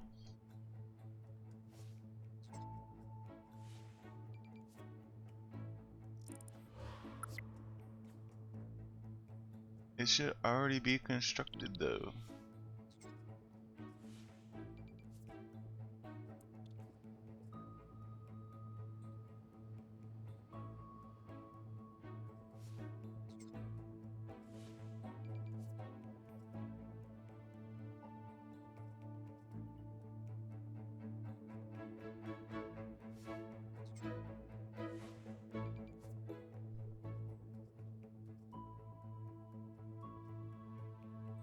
Kind of cool to watch it being built though. But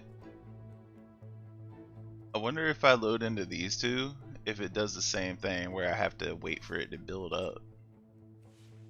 That'd be interesting.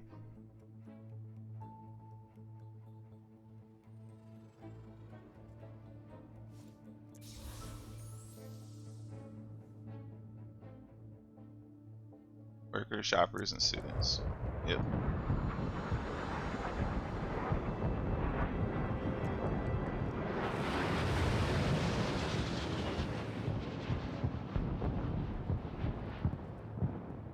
It was very weird. Yes, it really, really was very weird.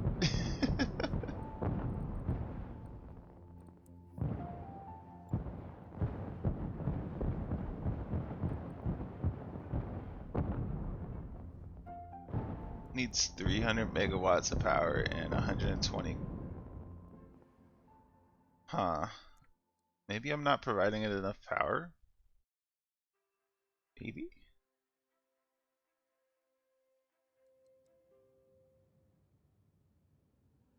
Kinda don't think that, because I'm got 200 going here.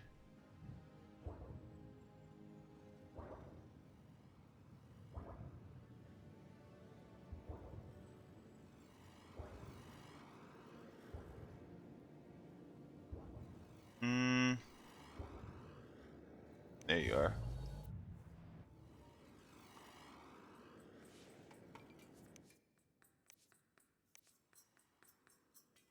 Control needed.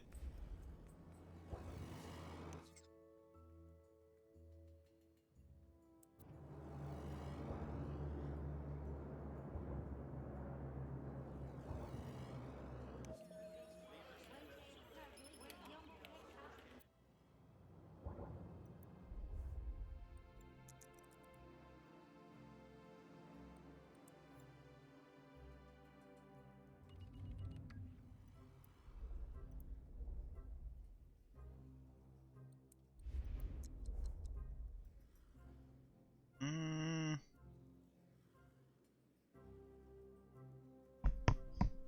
So you're getting plenty of water. Good. Need more power.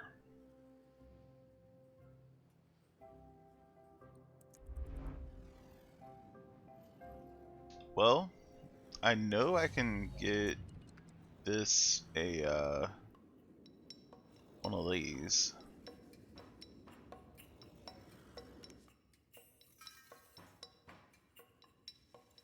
If I do that, I'm gonna need to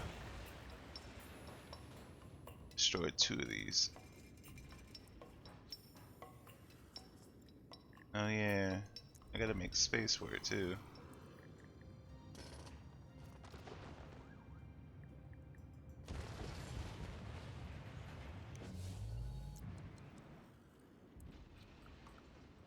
Oop.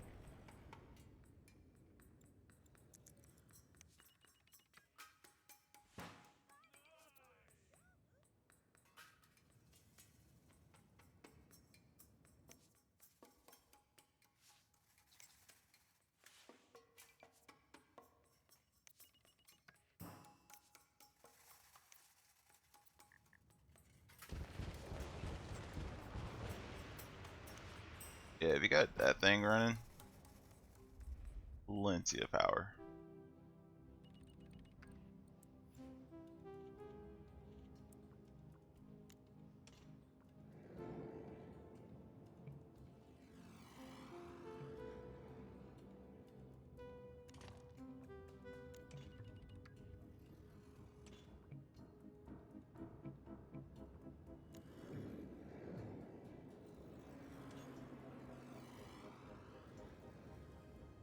Right. It'd be weird, but whatever.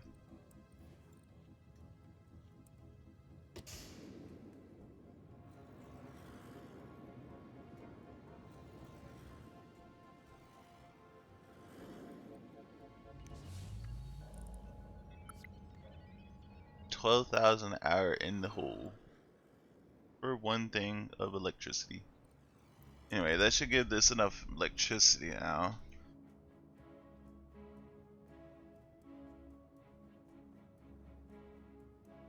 And it's giving me 13,000 shoppers, 13,000 workers, and 2,000 students, which isn't a lot.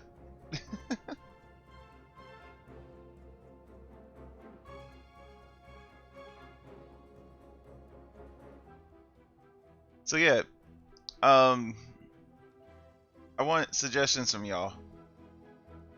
What builder game or strategy game or whatever should I be playing next?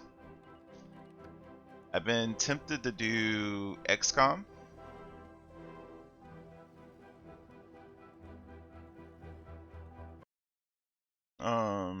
Let's put on some music.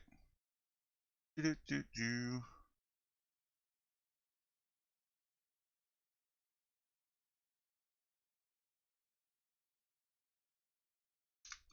Doop, doop, doop, doop, doop. American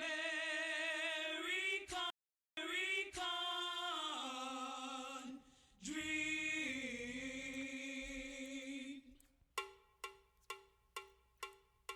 He's just a common man, working hard with his hands.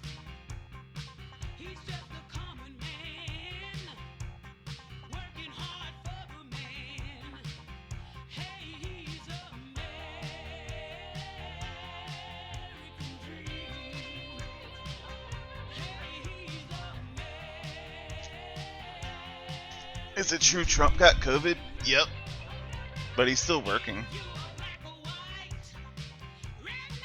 He doesn't have the typical 3 comorbidities to really have any negative effects.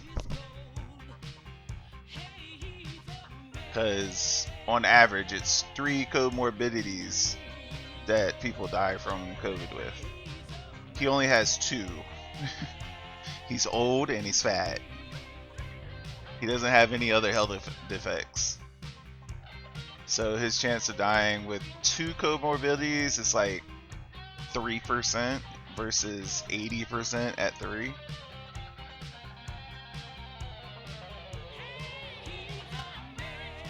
Well, you can't even control those 2. And he's pretty spry for someone his age. Yep, he is asymptomatic. And he has been taking prophylactics, so neither here nor there. Alrighty, so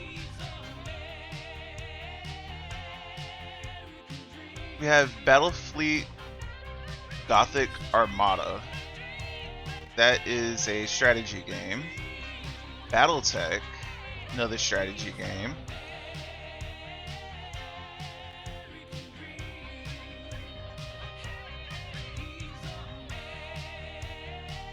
Also have Breath Edge, which is a exploratory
Hold on.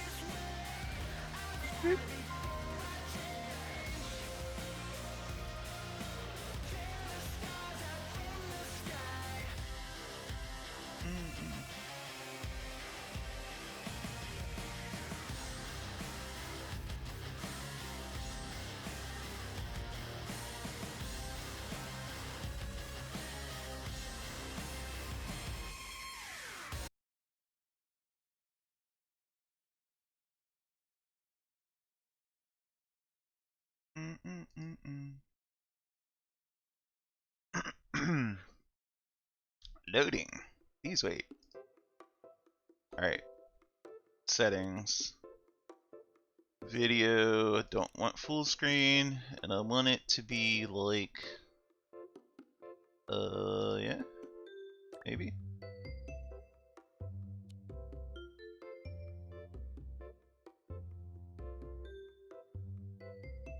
Yeah, that looks good.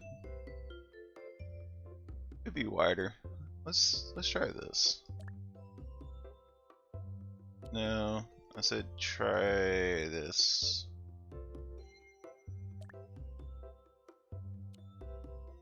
Yeah, that's better.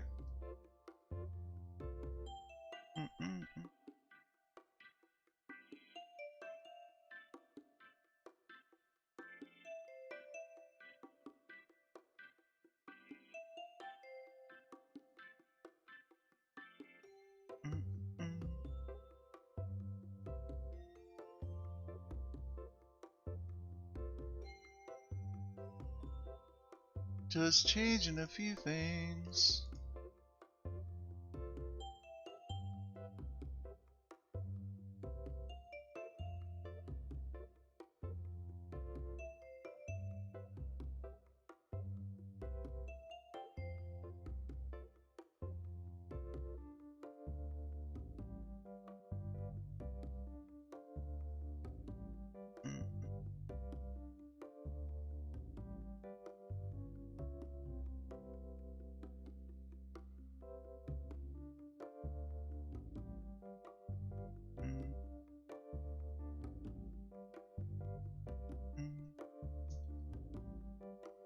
We are playing 2 Point Hospital.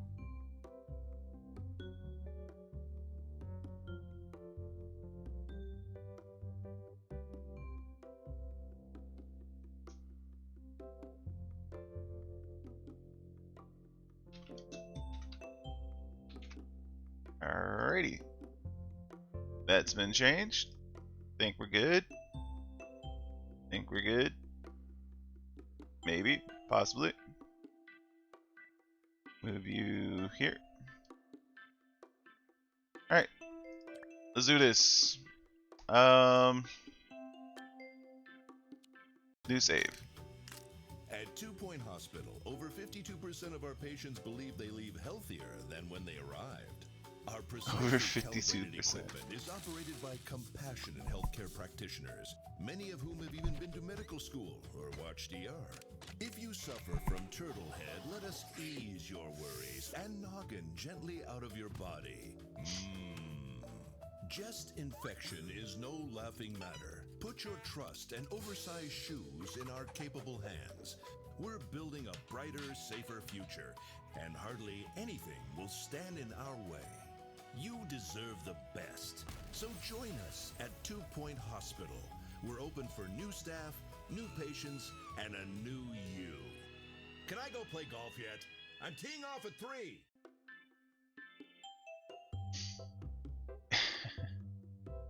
This is gonna be fun. This is gonna be fun. Welcome to 2 Point County. I'm Albert Crank. I'll be a trusty advisor on this journey. This is Hogsport. And here's your first hospital. Click it to get started. Okay.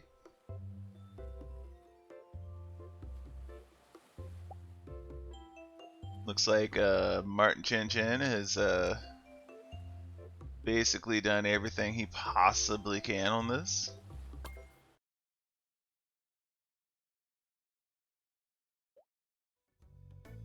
Welcome to 2 Point County. You're ready to start building your first hospital and caring some patients? Look around the hospital. First things first, you'll probably want to have a look around. Move around the hospital, hold the right muscle and drag with the cursor to the edge of the screen, or you spasticus. You can also zoom the master, blah blah blah. Yeah, we got that. Yep, Martin from Discord. First thing in the hospital you need is a reception. Patient be here. Right at the hospital. Let's build a reception desk near the entrance. Okay. Items. Got it. Cool. Rotate. So like that. Or X and Z. Okay. We'll put it like right there. Need a receptionist, okay. What's this? Emotional intelligence, increase happiness by 10%. Motivation, increase speed and efficiency by 10%. Customer service, increase reception and retail skills.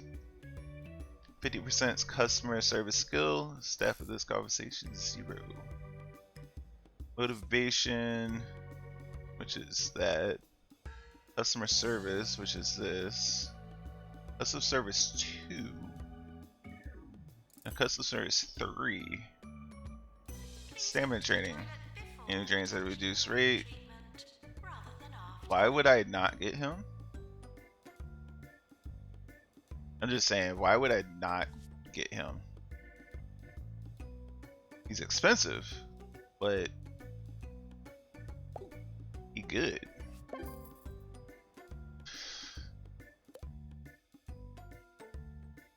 Need a GP office. Great, before you officially open, you need a GP's office. General practitioner. Patients you visit the doctor working as a general practitioner at each stage of diagnosis. GP will assess patients, decide if they're ready for treatment or if they require further diagnosis. Let's build a GP office now. Build a room to pick the list. Drag the floor plan appropriate size, and then place your rider on. Okay. Sure.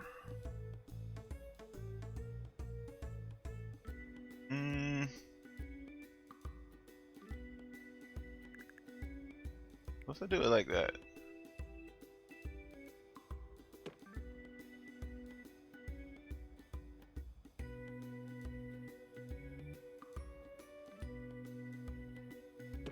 Boop.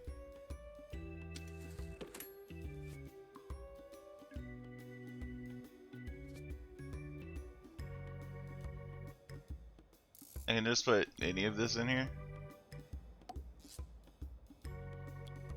Plant by the door. Always gotta have your plants. A fire extinguisher over here, because you know, gotta be safe. A window here. And a trash bin. Gotta have a trash bin.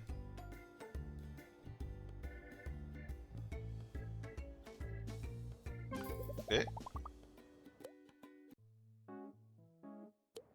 Now I need to hire a doctor.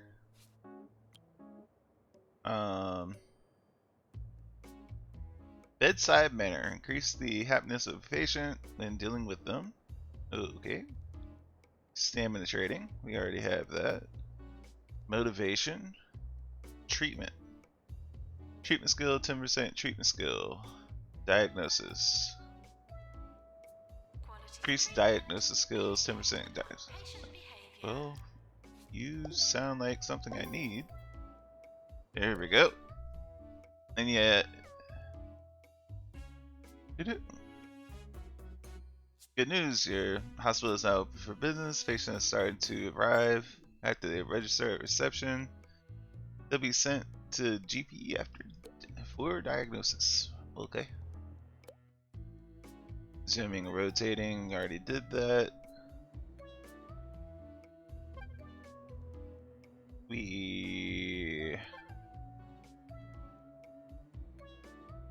Pitch camera. What?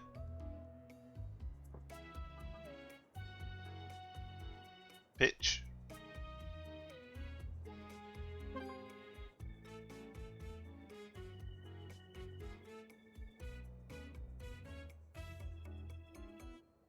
Making separate AFK pit. Alright.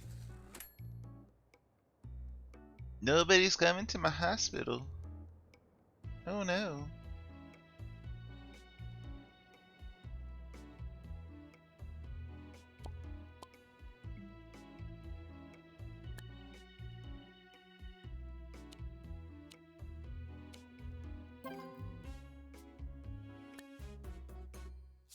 Pharmacy required. Doctor has discovered a new illness, gout. Gout is frequently transmitted in bathrooms and modern medical facilities, unlike earlier times when it had to be dug out painfully with a screwdriver. The patient is seeking treatment. You will need a pharmacy in order to treat them. Complete more objectives to unlock the pharmacy. What would you like to do? They can wait. We discovered the first patient. GPS sent you a message. Have a look at the message at the bottom right. I just did that. Build a pharmacy and hire a nurse. Okay, we'll build a pharmacy here. Bloop. Drug mixer over here in the corner. Filing cabinet over here in this corner. Gotta have a trash bin. Gotta have our plant to make things look good. Let's put this painting on the wall there, and let's get a nice good old windowy view here. And we gotta be safe with our fire extinguisher. Yes, I'm just throwing one of everything in there. Nurse, please go to the pharmacy. Now I need a nurse. Okay, well, you're the only one with any kind of skill. Treatment, diagnosis, and emotional intelligence. Some more happiness? You're listening to Nigel Bickleworth on 2 Point Radio. I have everything to Welcome diagnose back to your cure a simple favorite illness. Let's see if our radio new staff is station up to the with the task. vastly Okay. overqualified Sir Nigel Bickleworth. I'm here to inform, to entertain, and to bring some small measure of sophistication to your drab little lives. Should any of you have any requests for popular tunes, as I believe people like to call them, do not hesitate to repress that impulse. I have no intention of playing any of that drivel. Case occurred. Well done, you cured the first patient. Earn some money, and the hospital's reputation has improved, which will attract more patients. When a doctor and nurse treats a patient, their ability to influence the chance of success of illness are tougher than others. Continuing diagnosing and treating patients to keep the money coming in, so we can expand the hospital. We've just cured our very first patient. By curing the patients, we improve the hospital reputation. This will attract more patients and allow us to bring in more money. Yep. Okay. Janitors and maintenance. Now that we got some expensive machinery, we should think about looking after it. Machines will deteriorate with use and will need repairing from time to time. Machine falls under disrepair, can be a fire hazard. Fires are generally considered bad for business. Hire a janitor to maintain machines while you're at it, and make sure we got some fire extinguishers nearby. Better safe than sorry, right?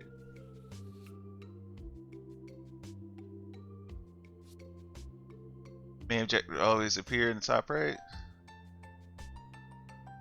Okay, but why is my... There we go. So just hire a janitor. You have... Allows janitor to upgrade machines, repair maintenance skill, and enhance upgrading skills. Why would I not hire you?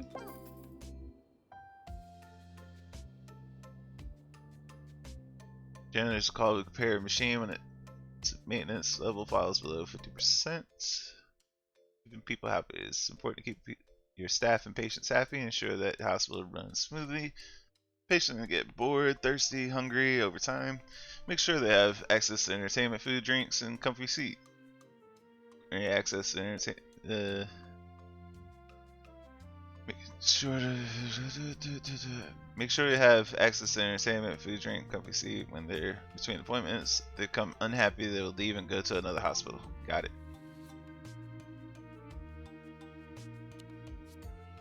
Okay, so I need to put down 2 benches, which I want to put here and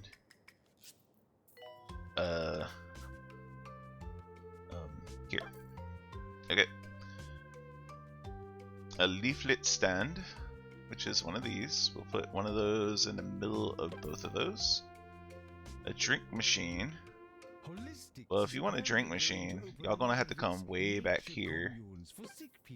And a snack machine, y'all gonna have to come way back here, because y'all here to get treated, not to partake in snacks and drinks.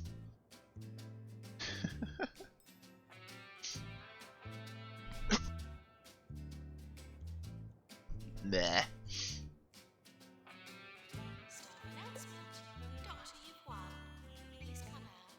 Staff get tired as they work. Bench to go on break. Staff room help relax. Yeah, okay. So y'all want a staff room.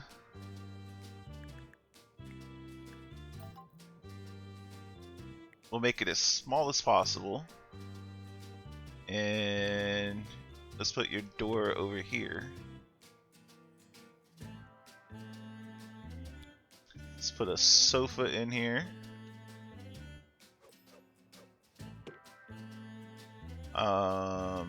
An armchair here. Plan over here next to the door. And a fire extinguisher. Gotta have your fire extinguisher. A silly painting above the sofa. A couple of lockers. Let's do 2 lockers. Maybe 3. Let's do 3 lockers. And a window here. There we go. Gotta have a trash bin. Gotta have a trash bin. Alright.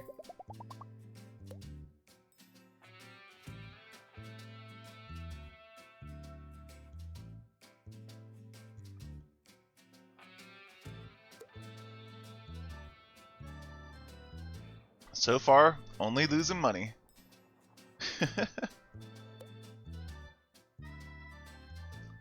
Charlie work. Drinks and snacks are great for keeping people happy, but they can lead to littering if there's no bins nearby. While we're at it, staffs and patients will get pretty grumpy if they don't have access to any toilets. You might want to invest in some quality porcelain. Chairs will help maintain all of these. Restock vending machines. Sweep up litter and empty bins. Unblocking toilet. Okay. I did forget to put trash cans right around the reception desk. Rooms. Toilets. Well, we all know that toilets are the bane of everybody's existence. Public toilets, that is.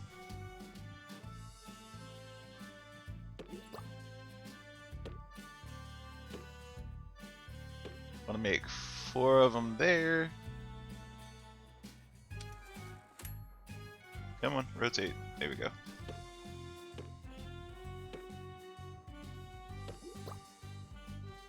Four of them there. Let's make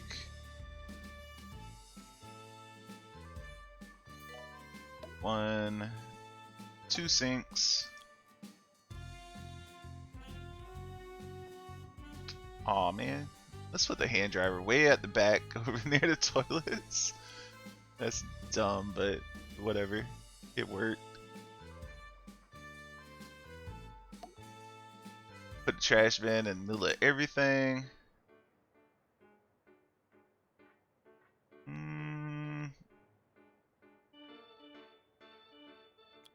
put a painting up there. Alright. Not ready yet? I have a sink, hand dryer.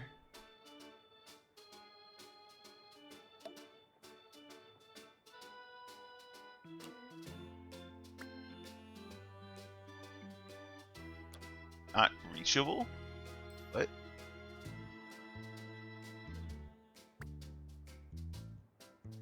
We now bring you this segment, Sir Nigel Reviews. Today I take a look at the new fine dining establishment, Le Soufflé Triste. And what a delight for the experienced palate this is. The scrambled emu eggs on pickled toast are particularly good. Okay, now can I give build it? 4 salt shakers. There we go. One sink and the Ground report. hand dryer way at the back. Medium to large hole.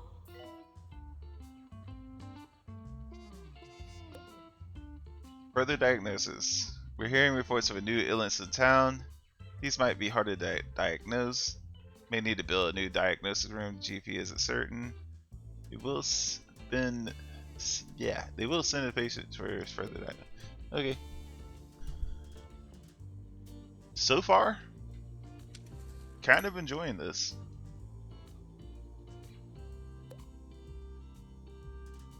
Hospital level. As you expand the hospital with more rooms and staff, the hospital level will increase. Larger hospital attracts more patients.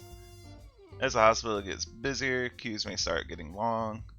May need to build another GP office and other rooms, hire more staff, deal with extra patients.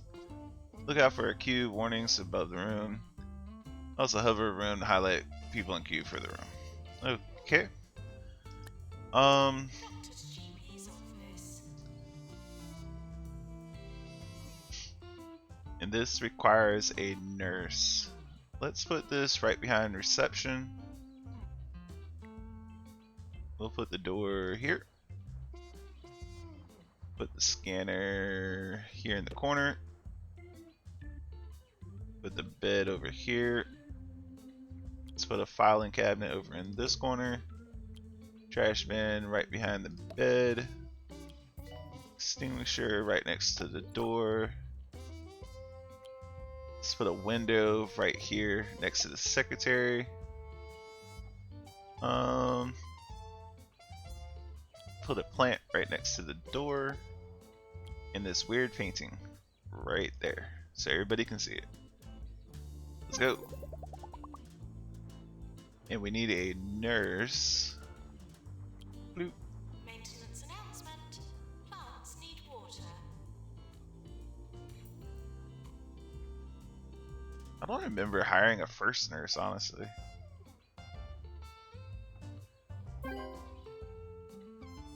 Good news, cure 10 patients early. Each cure boosts the reputation. Attracts more patients to the hospital. Okay.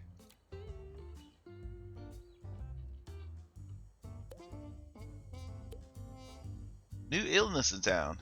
Increased pharmacy skill, stamina training, and treatment. Let's go ahead and hire you.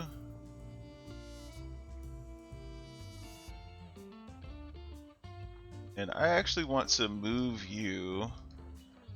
How do I move you?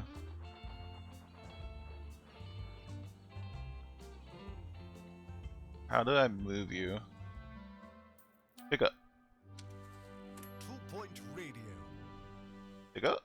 Our reporter on the field, Sally Fig Blanket, has just returned with her camera crew from another field trip. As to what she was reporting on, I cannot say. Nobody tells me There we go. anything.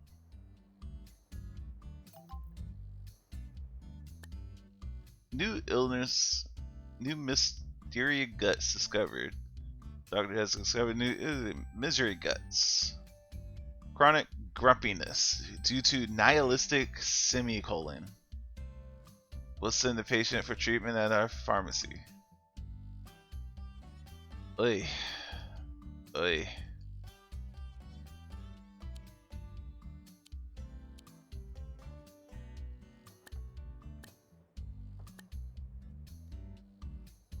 I need a ward now. Okay. Ward takes a nurse. Don't forget to tip Let's your make the doctor. ward like so. Nope, there's a door there, right? Like so. Put the door. You can't have the door right across. That's dumb. That is dumb.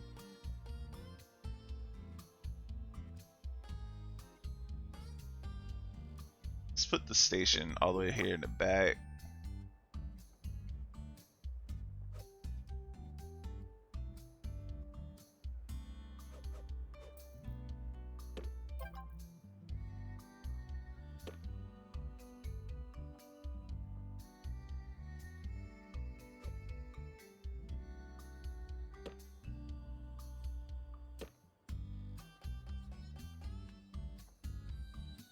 Okay. Put a window right there. Screen to... Oh, I already got a screen. A locker here. A filing cabinet. Always gotta have a filing cabinet. Gotta have them records. Gotta have them records. Put one there. Trash bin over next to the door. Fire extinguisher on the other side of the door. Some plants to prettify in this lovely, lovely photo.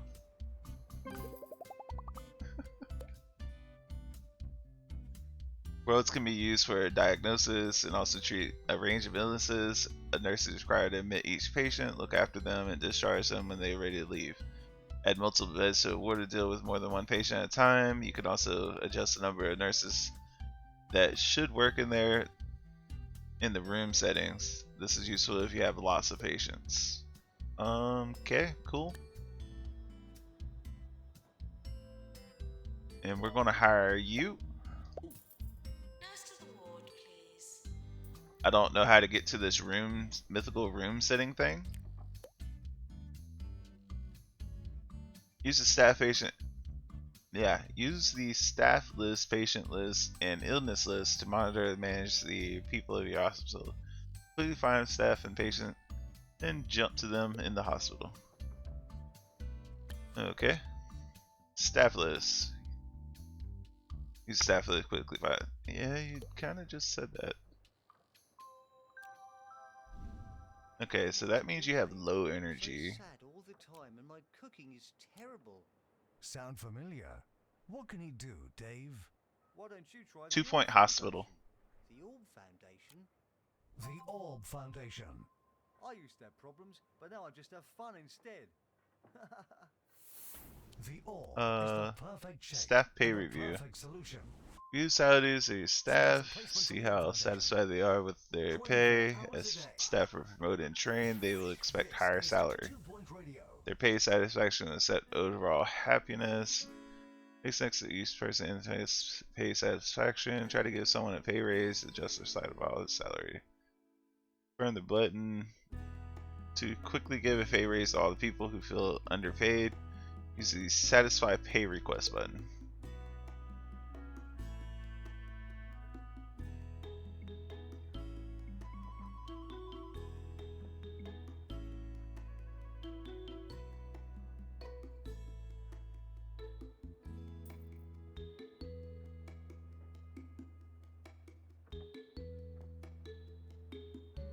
Is anything like Sim Hospital or whatever it was called?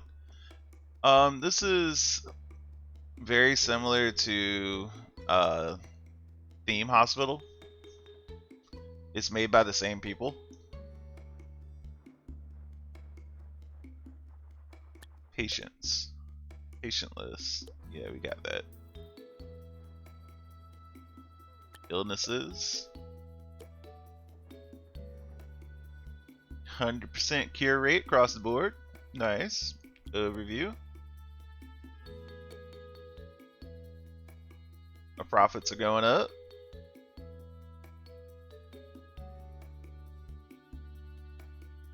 Cool.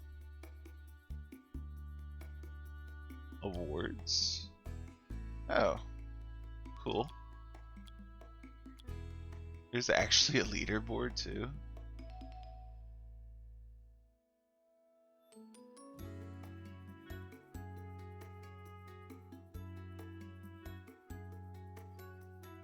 President went to Walter Reed, the hospital.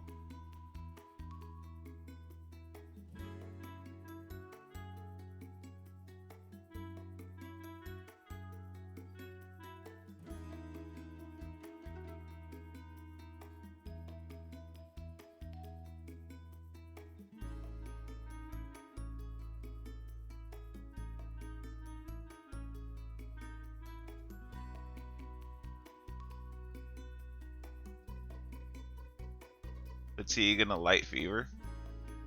I mean, if anything happens to him, you know what's going to happen. Pence is going to get up there and the whole election's still going to be kind of iffy at best.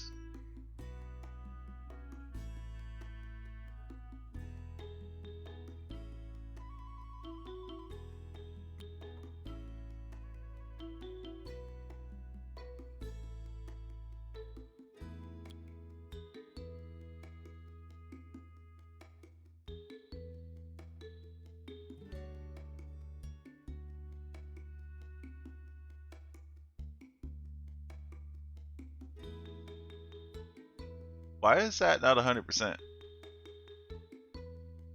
Why is this not 100% to start the game off with?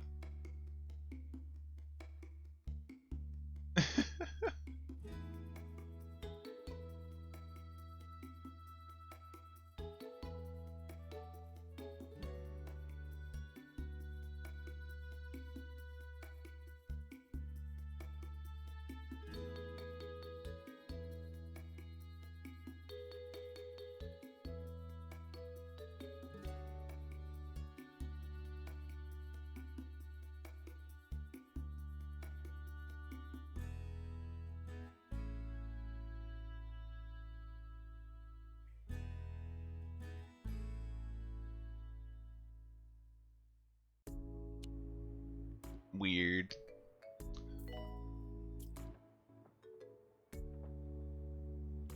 That's not surprising. That's not surprising at all.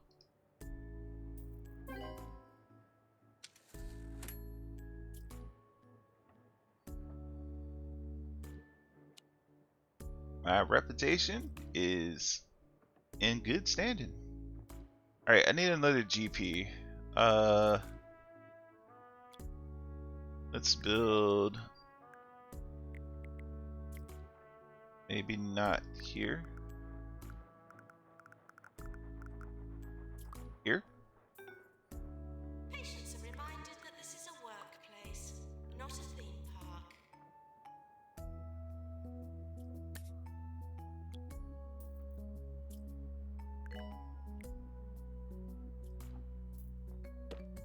Okay, we'll put it there, put that there, filing cabinet there, window here.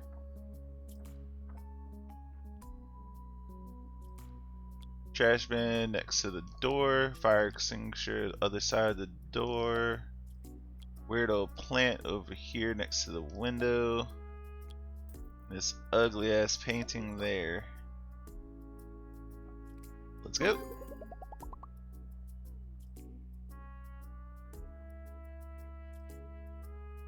They said Trump will work from his hospital room in isolation. That sounds like Trump, honestly. He has no quit when it comes to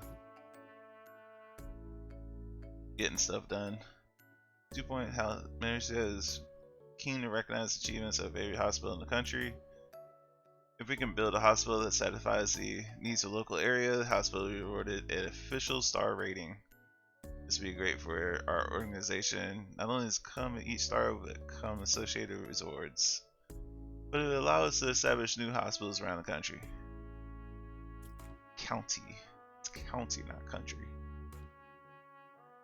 Continue to expand the hospital requires a 1-star rating. Okay. I need to hire another doctor.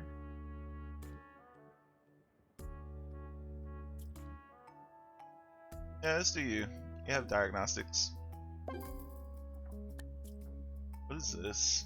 General practice. Okay. I probably should have got you for GP. That's okay.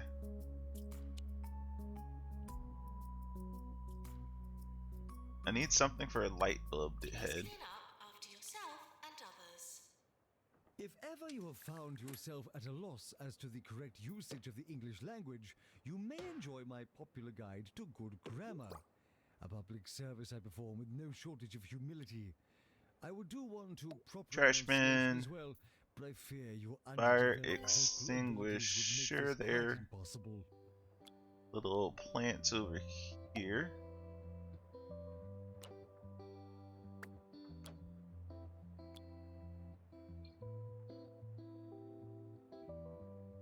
Not enough room for a plant. Okay.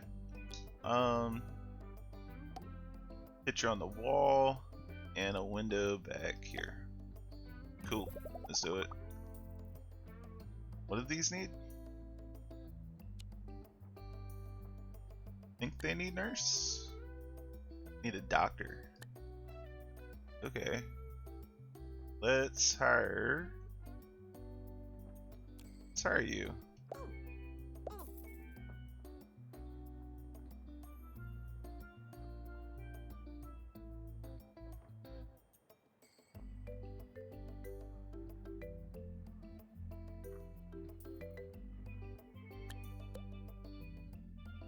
You can adjust the price list.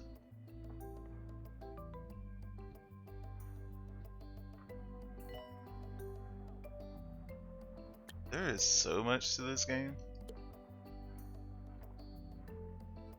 We hope you've enjoyed your stay, but please eventually leave.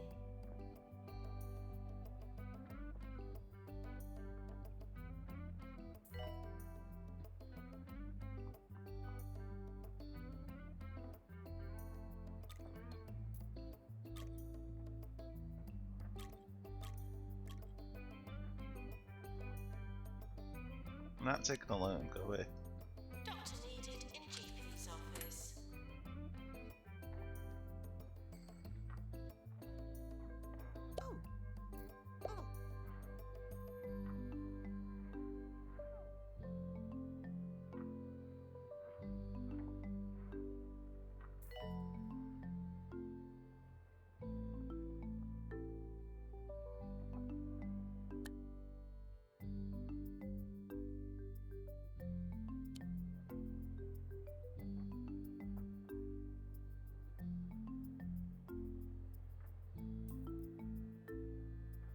So I need to provide drinks. Okay.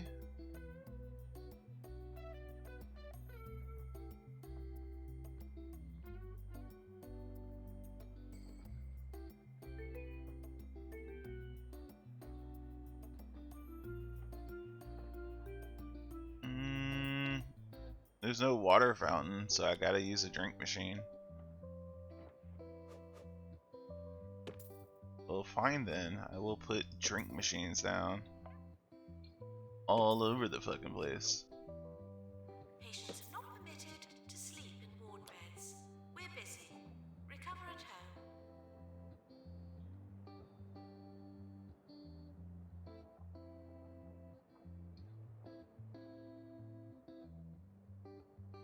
I have only one word to say to you today.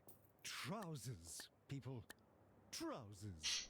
They ought to be worn at all times. They protect against sunburn and knobbly knee syndrome. Take heed, dear listeners. Nurse to the pharmacy. Staff promotion. Ralph Eggman is ready for a promotion from nurse to senior nurse. Promotion from nurse to senior nurse will provide 1 training slot, 10% movement speed, diagnostic skill, treatment skill. Offer a pay raise to keep staff happy. Current salary is 23,000. New salary is 27,000. And it costs 30,000 to make them happy, and 33,000 make them super happy. I kind of want to make them super happy. Need one really good nurse.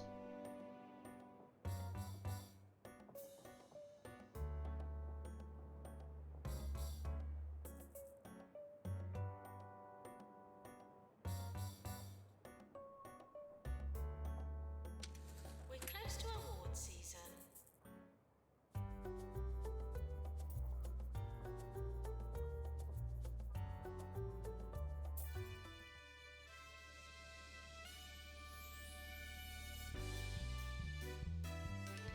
The fuck is this?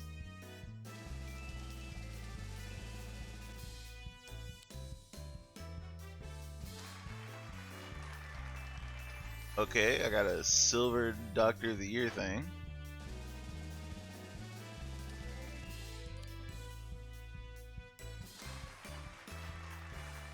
A Nurse of the Year.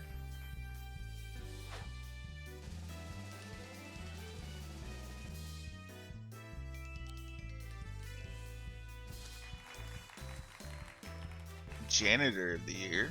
Okay. Which did not come to me, by the way. Assistant of the Year. Didn't get that one either. Employer of the Year. Okay. Now I got that one.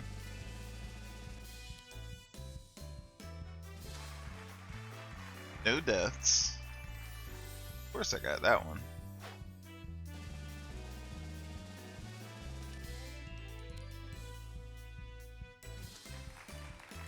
Most prestigious hospital, the Orb Foundation. And Patient's Choice Award. So I got 4 of 6 awards. Cool.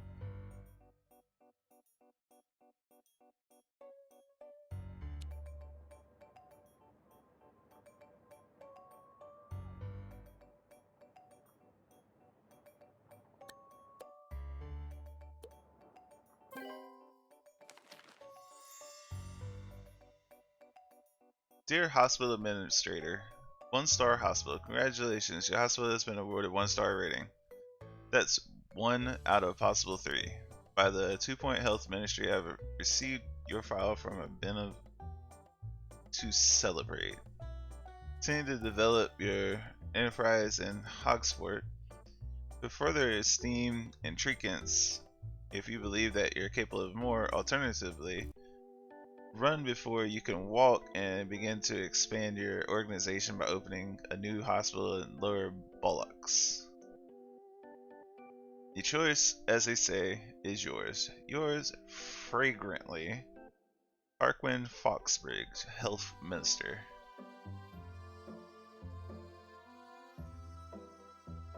So I got lightheaded poster and unlock the hospital. And I got 1,000 token. I got 100 tokens and 1,000 money. Interesting. So how do you go about giving people training?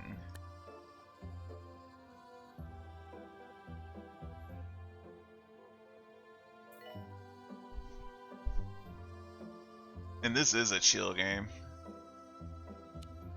So to get 2-star, I need to earn 200,000, cure 25 patients, and get the hospital level to 6. Ha.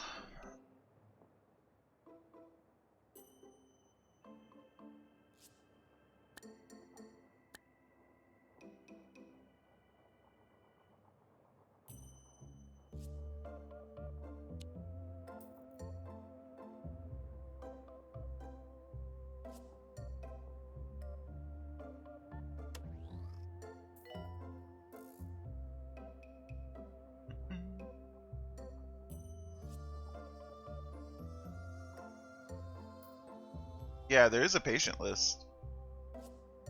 I got 6 patients right now.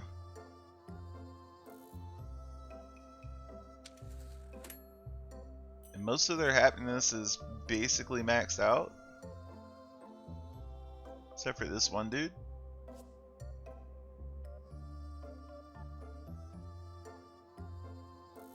Staff are reminded that this isn't a laughing matter. What's he got?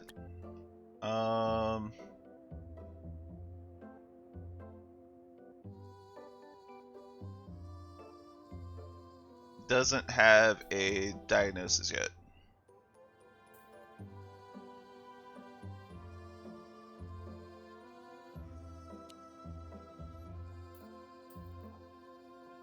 It just told me I had too many doctors. And yet some of them have like no energy.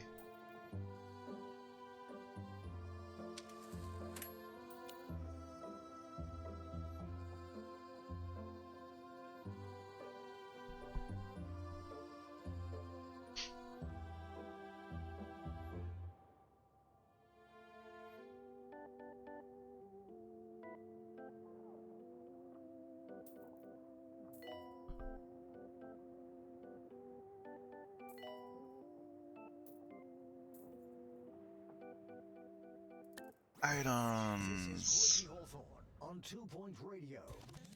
This is Ricky Hawthorne, bringing talk, music, and news to the whole of 2 Point County. And if you're listening to us from the newly opened hospital, just turn up that volume, because nothing drowns out the sound of sick people like the voice of a world-class DJ. Coming up next, 42 hours of music from the background band. Enjoy! Probably a hypochondriac. Yeah, probably. Wanna finish your soup? It was too hot before? Alright, dude. Aircon unit. A mysterious cold making box. Probably magic.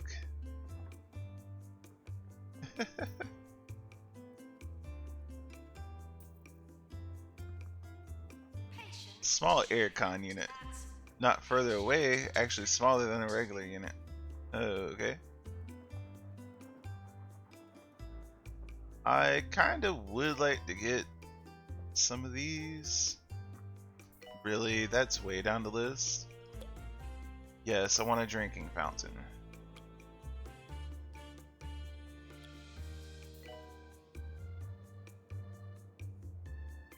Slightly gross hydration contraption. Not wrong there. Let's go ahead and unlock the magazine rack too. And the bookcase. I think that's all my creds for right now. Oops, I did not want to build that.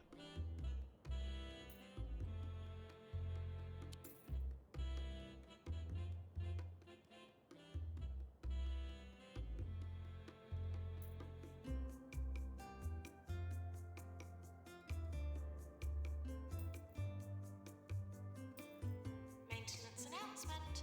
Plants need water.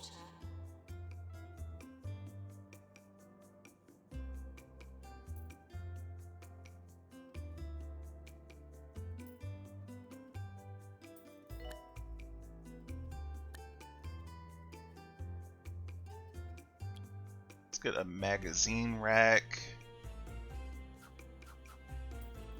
here and one here. And I want a bookcase here and there. We'll put some drinking fountains down.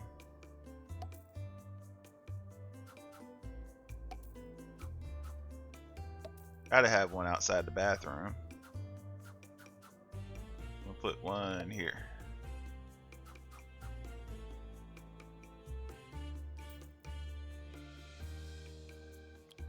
I'm gonna put this poster basically everywhere now that we have it.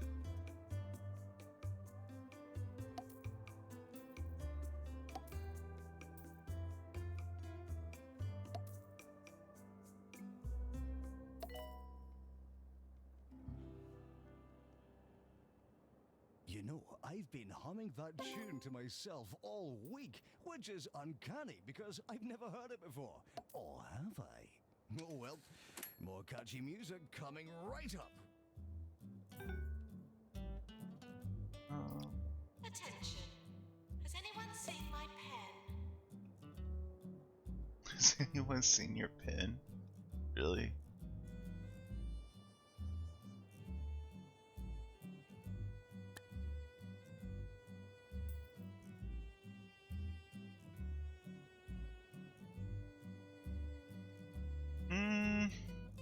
There's like no queue for anything. So I don't know of anything to build. It's kind of my problem right now. There's no queue for anything, everything's just running smoothly. So I have nothing I really want to build.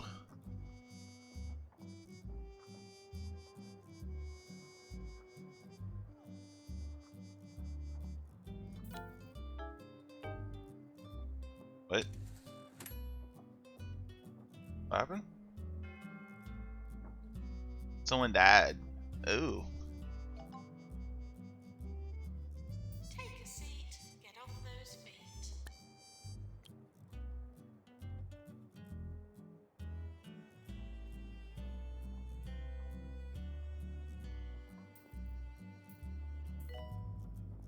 And now it's complaining I have too many nurses. I have too many doctors, too many nurses, and yet they're low energy.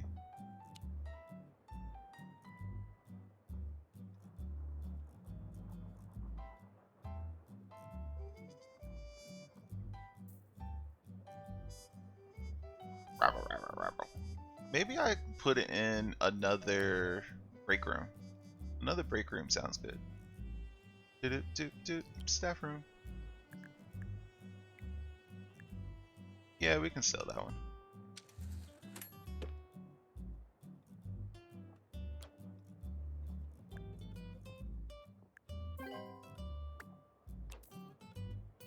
Okay. I want to add to that. Put a sofa here and put another one here. Put a drink machine here. Snack machine here. Couple of lockers over here and here. Window in the back. Bin at the door, if it lets me. Nope. Oh, put two bins at the back then. A drinking fountain, if I can. Roachburger's first drive-thru has opened No. in Crockle Bay. Now you can order your extra crunchy burgers without Put a leaving the comfort bookcase of your here car. in the middle. And remember, order more than 10 Roachburgers and get a free road shake. One of those there, one of these here. 24 hours a day. This is 2 Point Radio.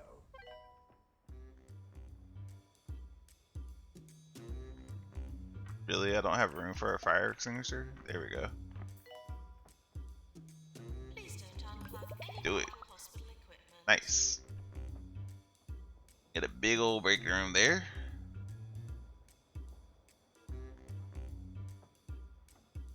What are you doing? You're waiting for the GP? What about you? Waiting for the GP. Okay. Maybe I need a third GP?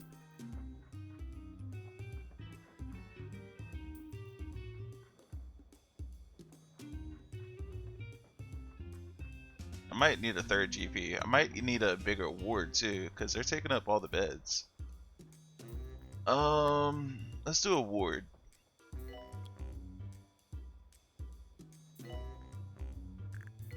Let's make this a big old one. 6 or 7, or all the way down. Just do all the way down. big old giant ward. And the nurse station is going to be like right there. Changing room, another screen here. We're going to have a second nurse station. Filing cabinet is going to be over here next to the door. I'm going to put 2 lockers here. I'm going to put a bin over here next to the door. Staff announcement. Dr. Yuan, please come out. I'm going to put 3 windows because this is a big one. Janitor, to repair drug mixer. Put a fire extinguisher here. Water fountain here. Plant in front of you. Plant in front of you so people can't go up to your desk. A couple of these and a couple of these. Maintenance announcement. Plants need water. Now we need beds. We're close to award season.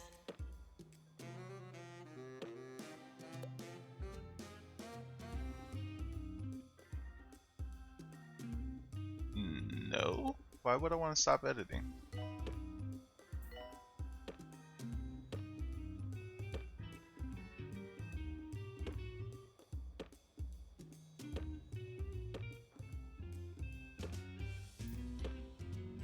There we go. And the news today. And make it. Conditions at the Rotting Hill Hospital are getting worse every day. Apparently, patients are just as likely Health to inspector? die from sinkholes What are you? and crumbling ceilings as any diseases. Is this the health Police that'll keep inspector? the queues down. Must be.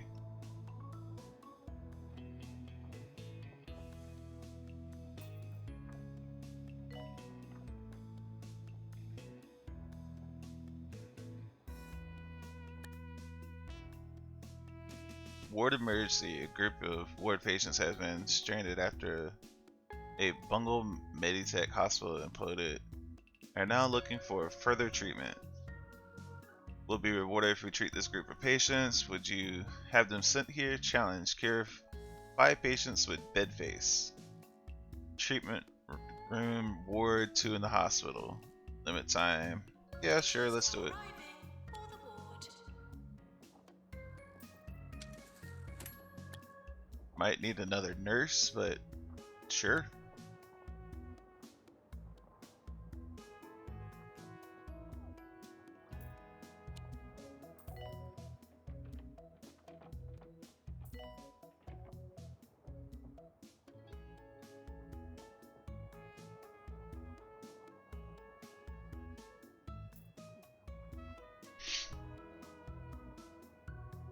So close to level 6.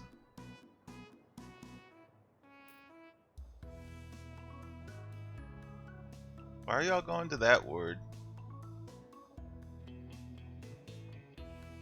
Why are you not going to the other ward?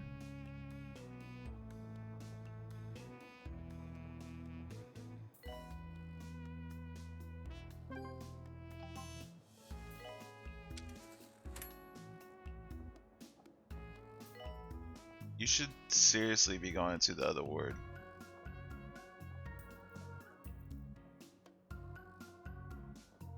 It's literally just right there. Hey Mara, how's it going?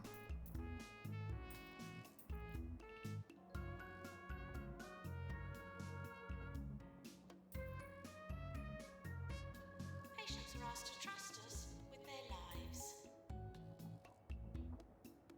Eating dinner? I'm doing alright. I haven't really ate anything today, so yeah, Pharmacy. getting kind of hungry. Calling nurse.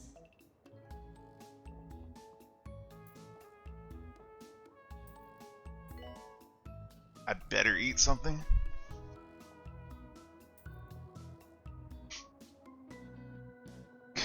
You fight me? How about this? You come down here and fight me and then I'll eat something.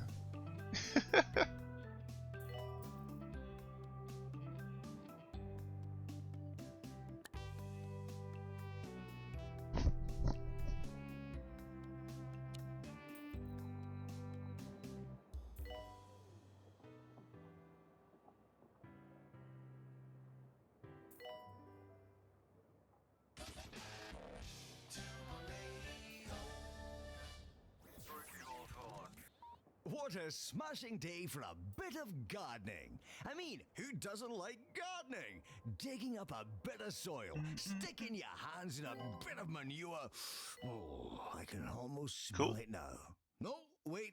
The sewage Carried pipe's 5 burst out of again. 5. Got plenty No, credits my from it. mistake. Anyway, keep those fingers Did the green. VIP thing, got plenty of rep from that too. So far, it's pretty damn good. It's got a weird, quirky sense of humor. That's kind of what I like out of it. Classified in general diagnosis.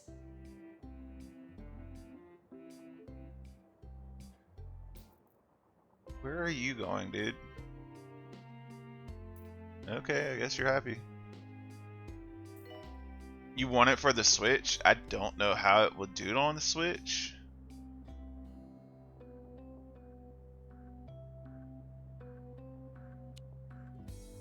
Okay, let's put a bench here and a bench here,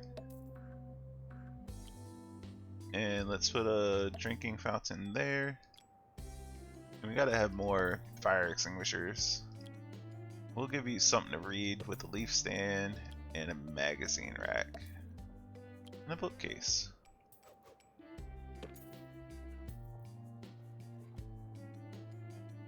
And we're gonna want,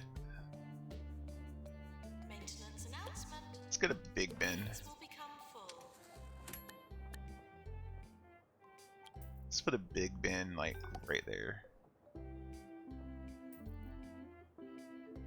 Boop. And some more benches on the other side. Because we are making a GP office here. Bloop.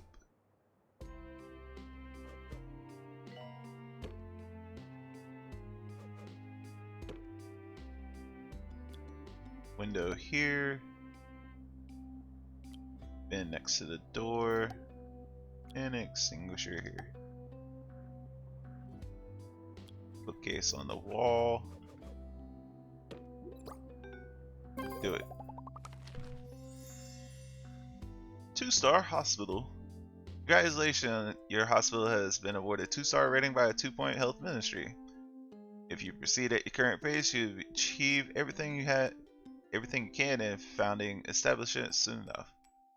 I can sense your confidence in plating. Careful that you don't build yourself up for an even greater fall. Salty snack machine. Ooh, okay.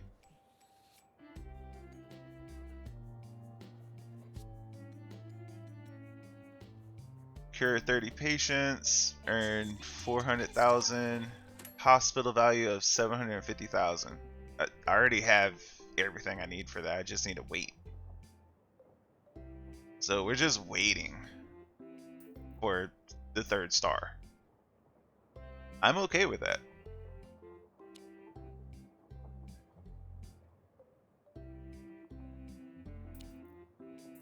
How's my staff doing anyway? I went to a holistics nature commune last week to see what they could do about my gravy allergy. They recommended a long stay at their spa and a bottle of rosemary extract. It cost me a month's wages, but I'm finally starting to feel the effects. Still can't eat gravy though.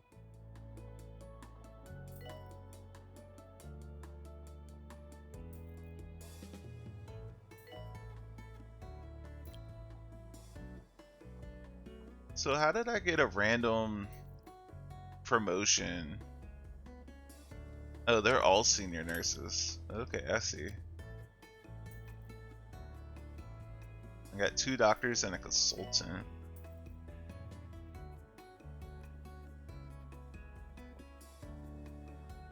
I think I get it. Not sure though.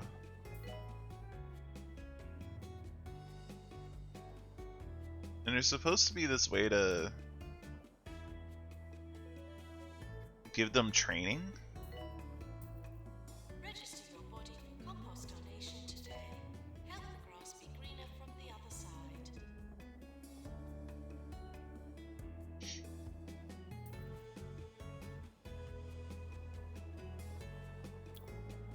It's definitely a very chill game.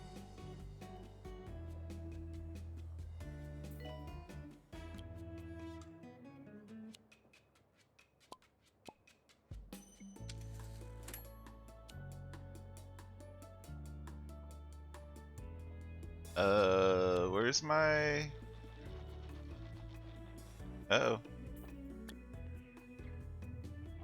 I think they're assistants.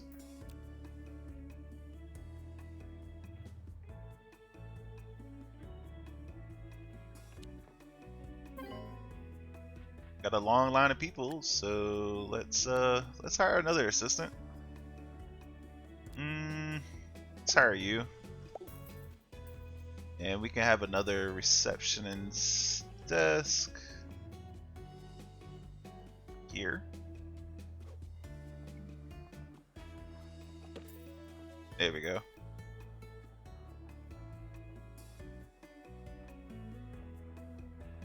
That way when one goes on break, they can go to the backup one over here.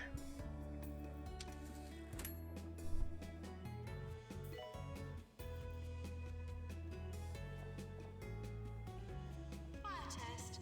Please pretend there's a fire. Queuing for the pharmacy. Is there an easy way to look at queue? Okay, there's 2 in queue for there. 1 here, 1 here.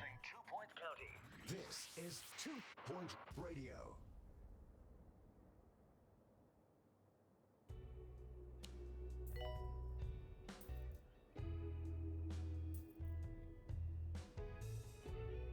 Oh, really?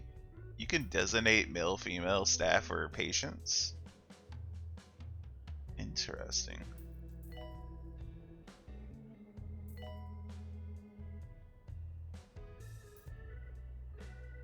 Doctor needed in GP's office. And you can template rooms? Oh my goodness. So much you can do. So much you can do.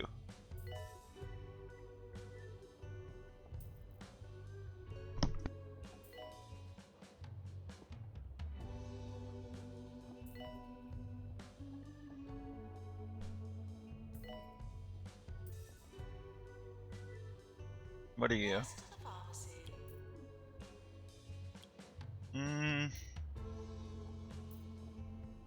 You're my janitor.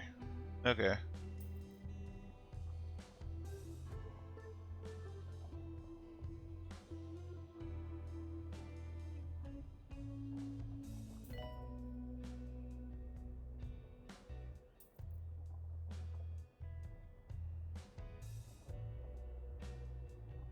Is this queued up Nurse still? general diagnosis. Okay, I need another pharmacy. Where do I want to put it? Up here? Put it up here.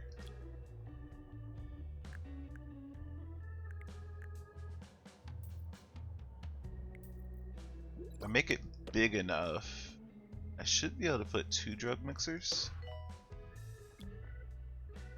You can't put 2 drug mixers. Okay. Cancel. Yes. Rooms, pharmacy.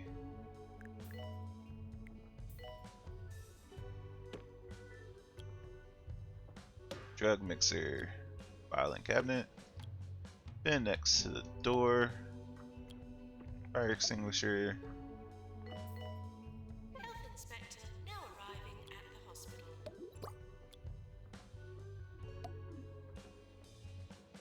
There we go. Yearly review imminent. What do we get?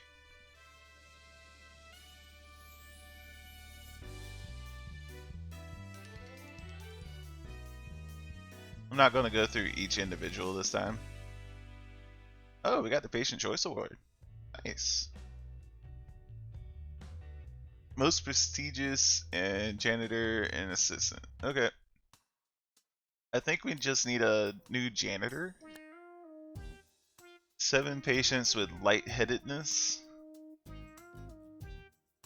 Sure, let's take them. Patients with lightheadedness are arriving.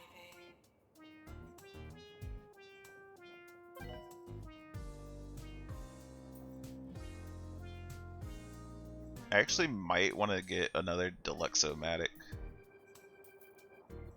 Doctor required in Deluxe Clinic. Where's my doctors? A doctor. Okay, there is one in there.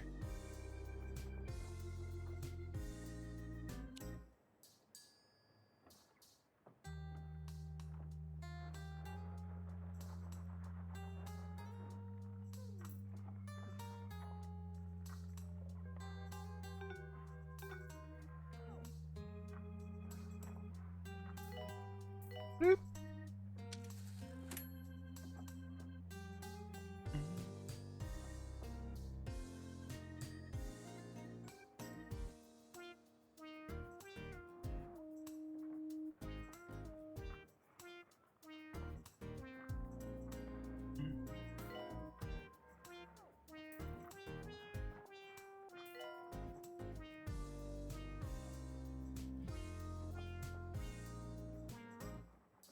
2 of 5.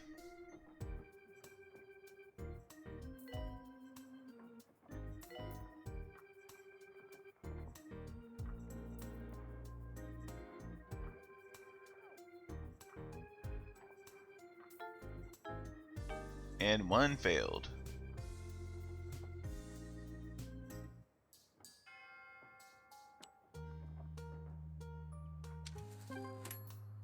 At least it didn't turn into a ghost. I'm assuming that's what happens.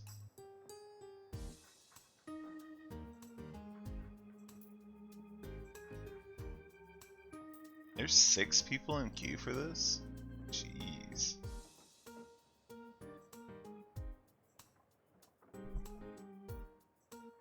Some patients should be ashamed of their condition. You know who you are. Some patients should be ashamed of their condition. Jeez.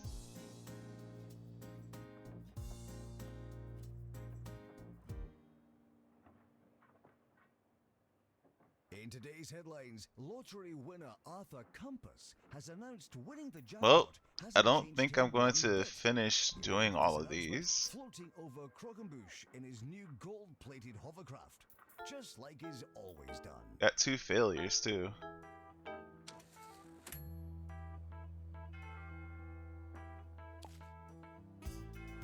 Oof.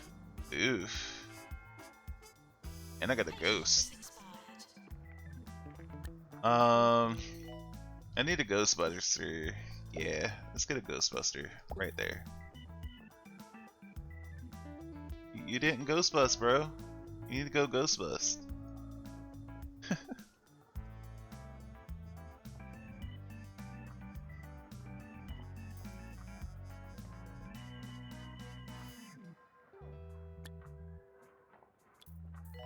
Nurse, please go to the pharmacy.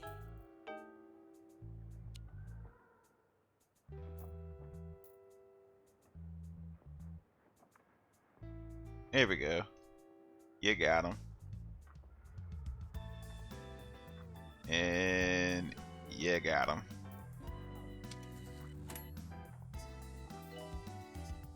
Cool.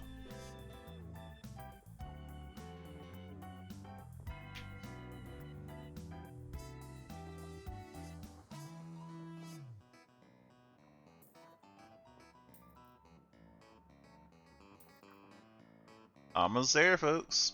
Almost a 3-star hospital.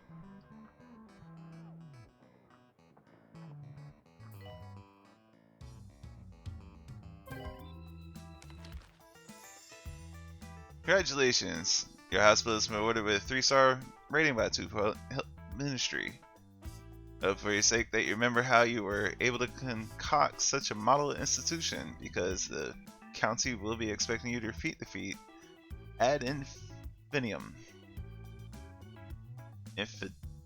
Infinitum? May this free you of gumption and fill your nerves. Yours fragrantly. Tarquin Foxbridge, Health Minister. I got 200 kudos. News gen. Cool.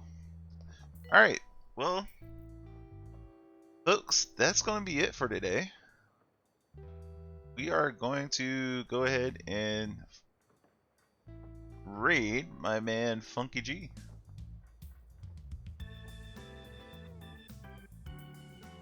Why did that? No.